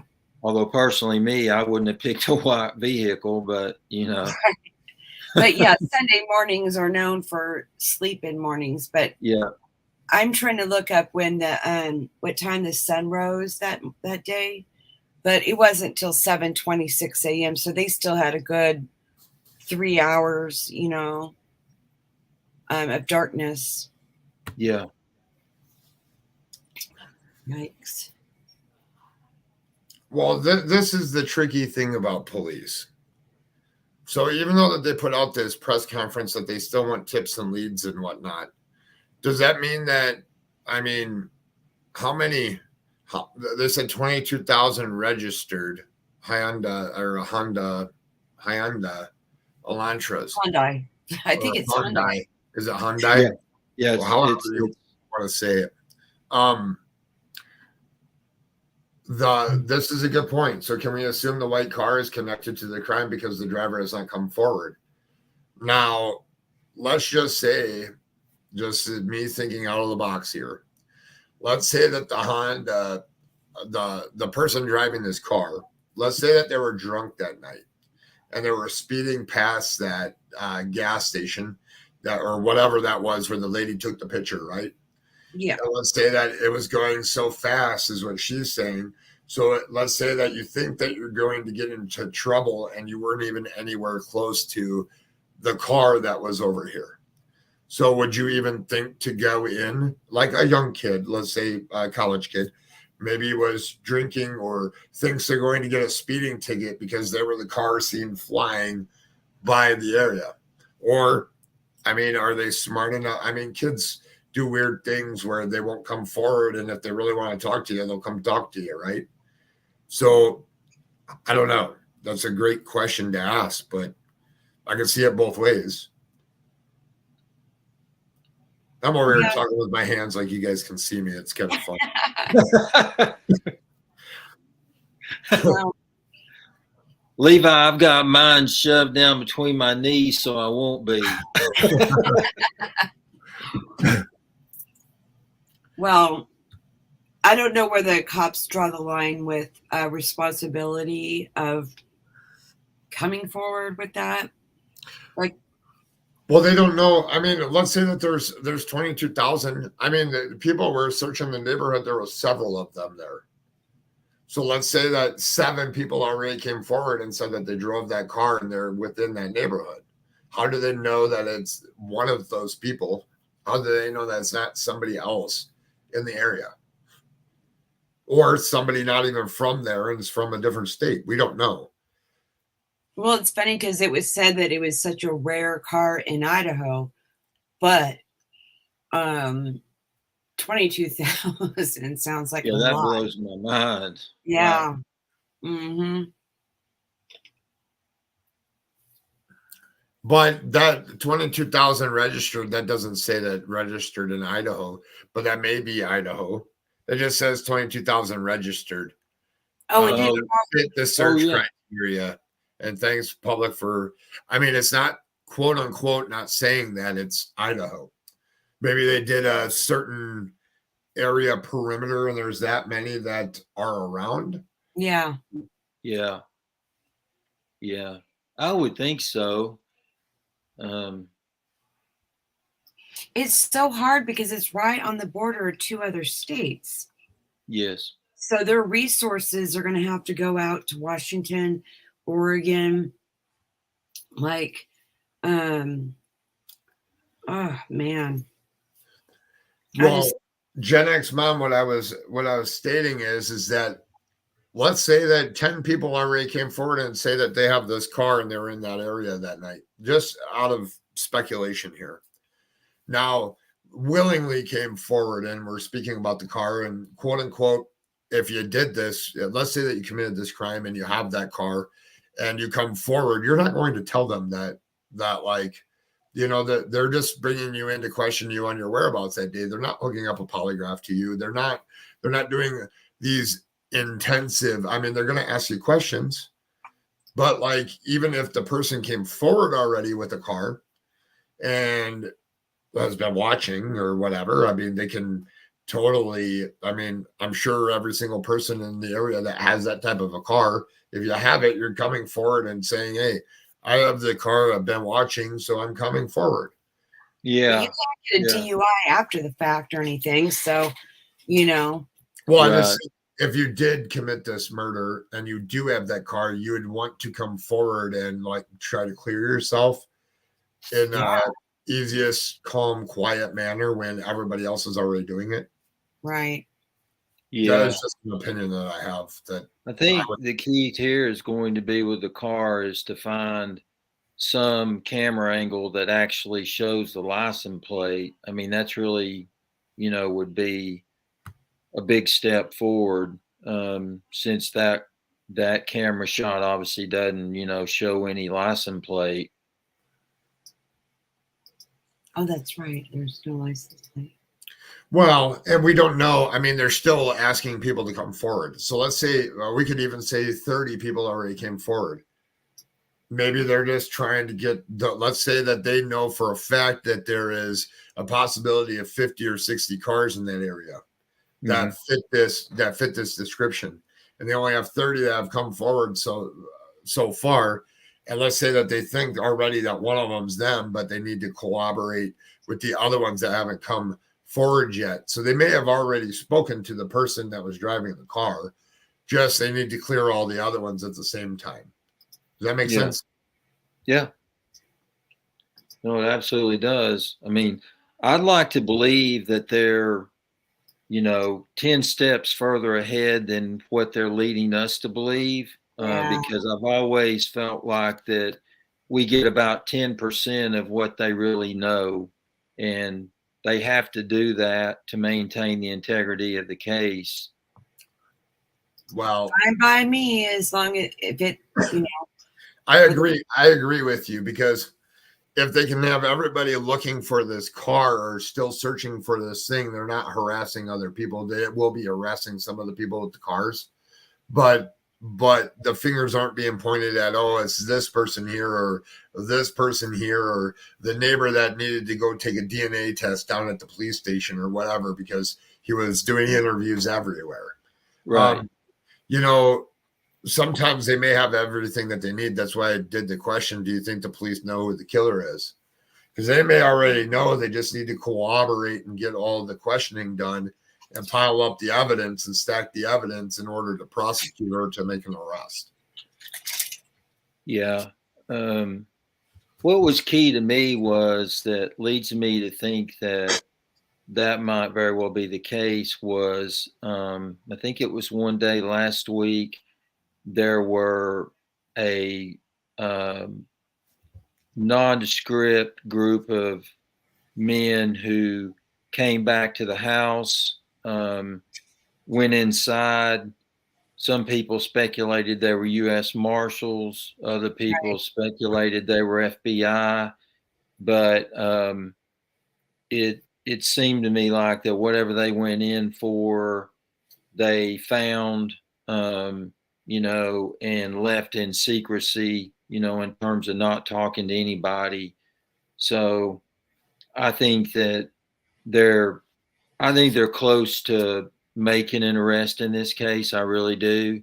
And to your point, Levi, I think that, they may very well have the suspect on their radar, and they're just wanting to make sure that they have an airtight case. And I commend them for that.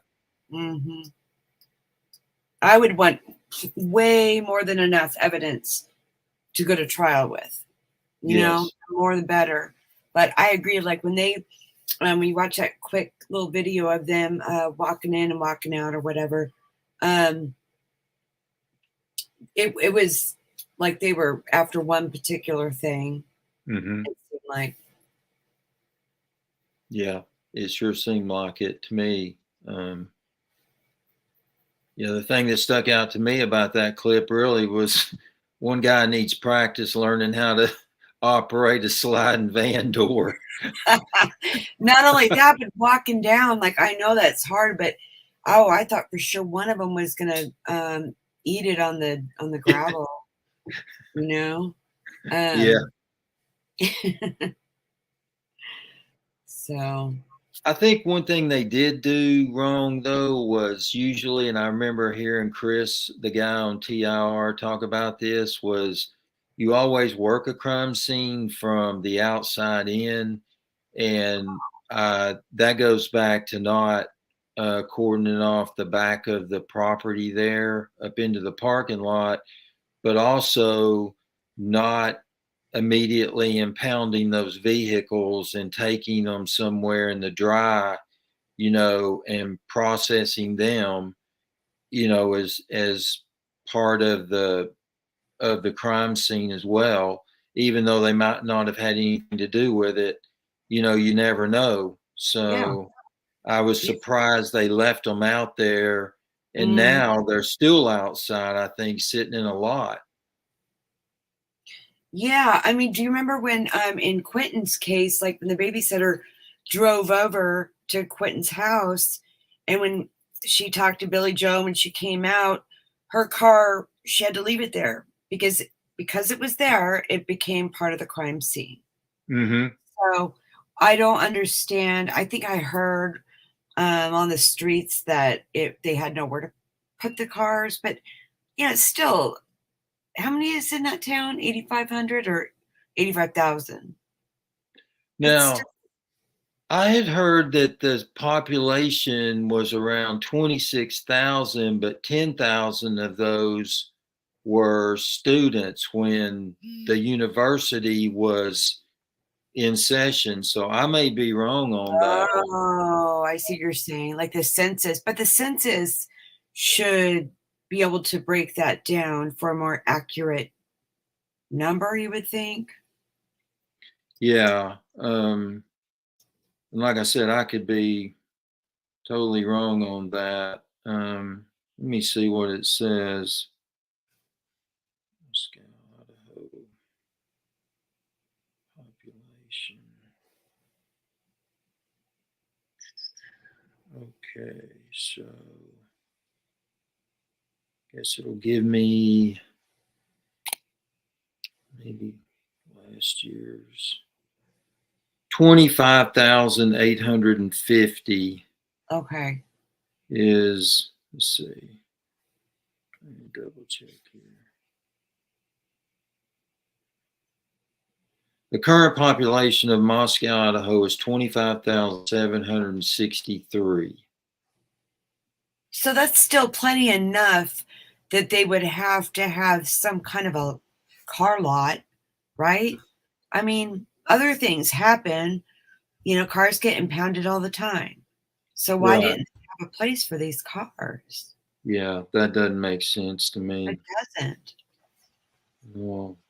Well, that's a way smaller. I'm sure I just tuned it out. I'm sure I've heard it, but I didn't realize how small. I thought it was. So it is.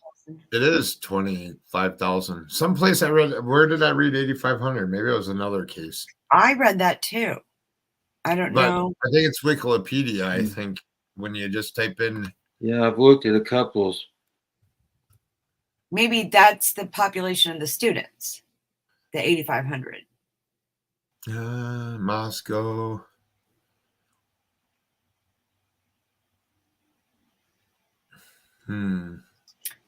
Oh, Here, yeah. oh no, it says 25,000 here too. Maybe it's another case that was 8,500. Maybe because that number stuck in my head too, unless I put that number in your head. No, I mean, I cover so many different things that I don't know. I might have been covering something else. Yeah. I don't know, because that's always relevant to me when I'm doing these things. Yeah. Is because I mean 25,000, but how many students go to the school? Does anybody know? I thought we lost Greg. He fell. Oh, I wasn't even looking. I was cruising around. I want to say, was it 11,000? I thought it was 10 or 11,000. Now I'm doubting everything I say. Everything. I know. Well, it's like I think that it was updated, but now since a guy goes in and manipulates things, on Right. websites. I mean, Okay, who so knows? um, Greg, if you're in chat or listening, all you have to do is click the same link. let's see. Fast facts. Oh, I didn't realize that the University of Idaho was from 1889. Like, wow. So yeah, 11,500. Perhaps they saw him, he killed them, so they would be no witnesses. Yeah, that's another thought that I had too. Yeah. Killing 4 people with a knife would be very noisy if it was one person. The 2 girls on the first floor didn't wake. Yeah, I know. That's my only thing is I just think that the person, whoever did this, either A, looked up how to do it so that there wouldn't be any screams, Yeah. or B, there was screams and they were so frightened, but then why would you wait until I don't know. I'm clueless on the roommates. Because it's unusual. It doesn't happen like this. It's usually everybody. And if they do survive, it's because the wound didn't kill them, or you know what I mean? They don't. There's not usually unscathed people from something like this. It's Yeah. it's weird. It doesn't. Greg, where'd you go? Something must have, I don't know if he was on his phone or on the computer. Well, yeah, he Here, started. my apologies, lost connection. We'll keep trying. Oh, no problem, Greg. Oh, okay. So yeah, every day it's something new. There's another person on the chopping block, and that's probably, I shouldn't have used that term. Yeah, I'm leaning more towards the person was already in the house before they all got home. Oh, I totally, yeah. I mean, that's just a scenario already in the house. Let's say already in the house upstairs, just sitting and waiting. Wait, I want to ask you something. Okay, Yeah. so like, I think it was on the girls' floor, right? The 3rd floor. They had that thing like in the ceiling, like, like you pull the string and stairs come down. Yeah, the attic. Yeah, so I'm trying to think. If you pull that down, you climb up the steps. Yeah, you could pull it back up. You could pull it back up and just be sitting there, yeah. yeah. So then he could have, yeah. I don't know, but that one dude, one of the Oh, what? is that true? Bethany and Dylan didn't have cars up front. I think he thought they were gone. Oh. That could be. You know what? Wow, thank you, Ava. You know what? Yeah, because I'm gonna go back there right now. Yeah, there's not enough cars out there. Where were their cars? In the very back? No, they were out front, but I'd have to go Maybe they back to don't the even have one cars there. when they were towing them away. Maybe they just didn't have cars. Or maybe they drove to wherever they were and were drinking and left their cars there. I don't know. I wonder whose VW bug. There's like, looks like a VW bug is there. Yeah, but that's on the Google Maps, right? Yeah. You'd have to go back to to go back to the actual video that News Nation had when they were towing the cars away. That's true. Yeah. Or the first pictures from the scene. Yeah, that's true. Well, I guess since Greg doesn't like us anymore, I'm just kidding, Greg. I guess this is a good place to wrap it up. And if it's not solved by next Wednesday, we could do another one of these on Wednesday next week. I would love to. Maybe do a little bit lots to talk about. We could do it. I mean, there'll be enough time that goes by that we'll have a lot more to talk about, and I'll get caught up and see things. And there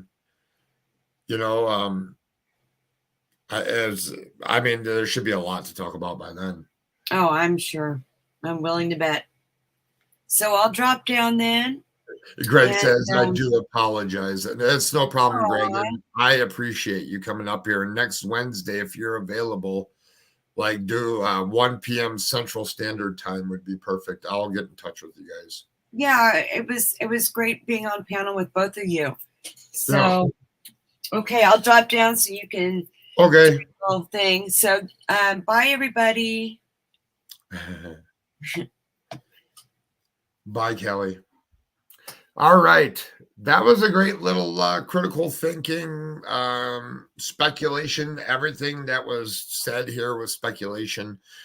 We did play a little clip at the beginning, but we're just going over theories and different interesting information and different thoughts that we have. It's our opinions to what may have happened or may not have happened. So take what we said with a grain of salt. I mean, we just were coming up with logical thinking. Thank you, everybody, for watching. If you're just tuning into this, please hit the thumbs up. And if you're not subscribed, please subscribe. Greg says, Levi and Kelly, thank you. And yes, Levi would love to join next week. Perfect. Yeah, I think doing these little critical thinking things on cases one time a week, I like doing these. This is kind of my little time to relax from what my channel's about here. And my channel is more on the lines of helping get missing people's stories out there and try to put in a little bit of true crime stuff and, you know, anything else that is popular that's going on. I'm going to try to fill in with having conversations with people. And it's something I like doing. And I do a lot of it. I do behind the scenes, but it's always fun to share with people. And all right, that makes it for a great thing. Thank you, everybody. Thank you, mods, for being here and all my subscribers. I really appreciate it. It's as simple as subscribing to the channel and hitting the thumbs up. Afterwards, I see we'll go over this vote. Do you think the police know who the killer is? 84 votes, 55% said yes, 45% said no. Let's see what this says here. So 84 votes, 54% said yes, 45 said no. I would personally think that they have their ideas. They have their suspects lined up. I think that they have to gather the information around to make something to stick.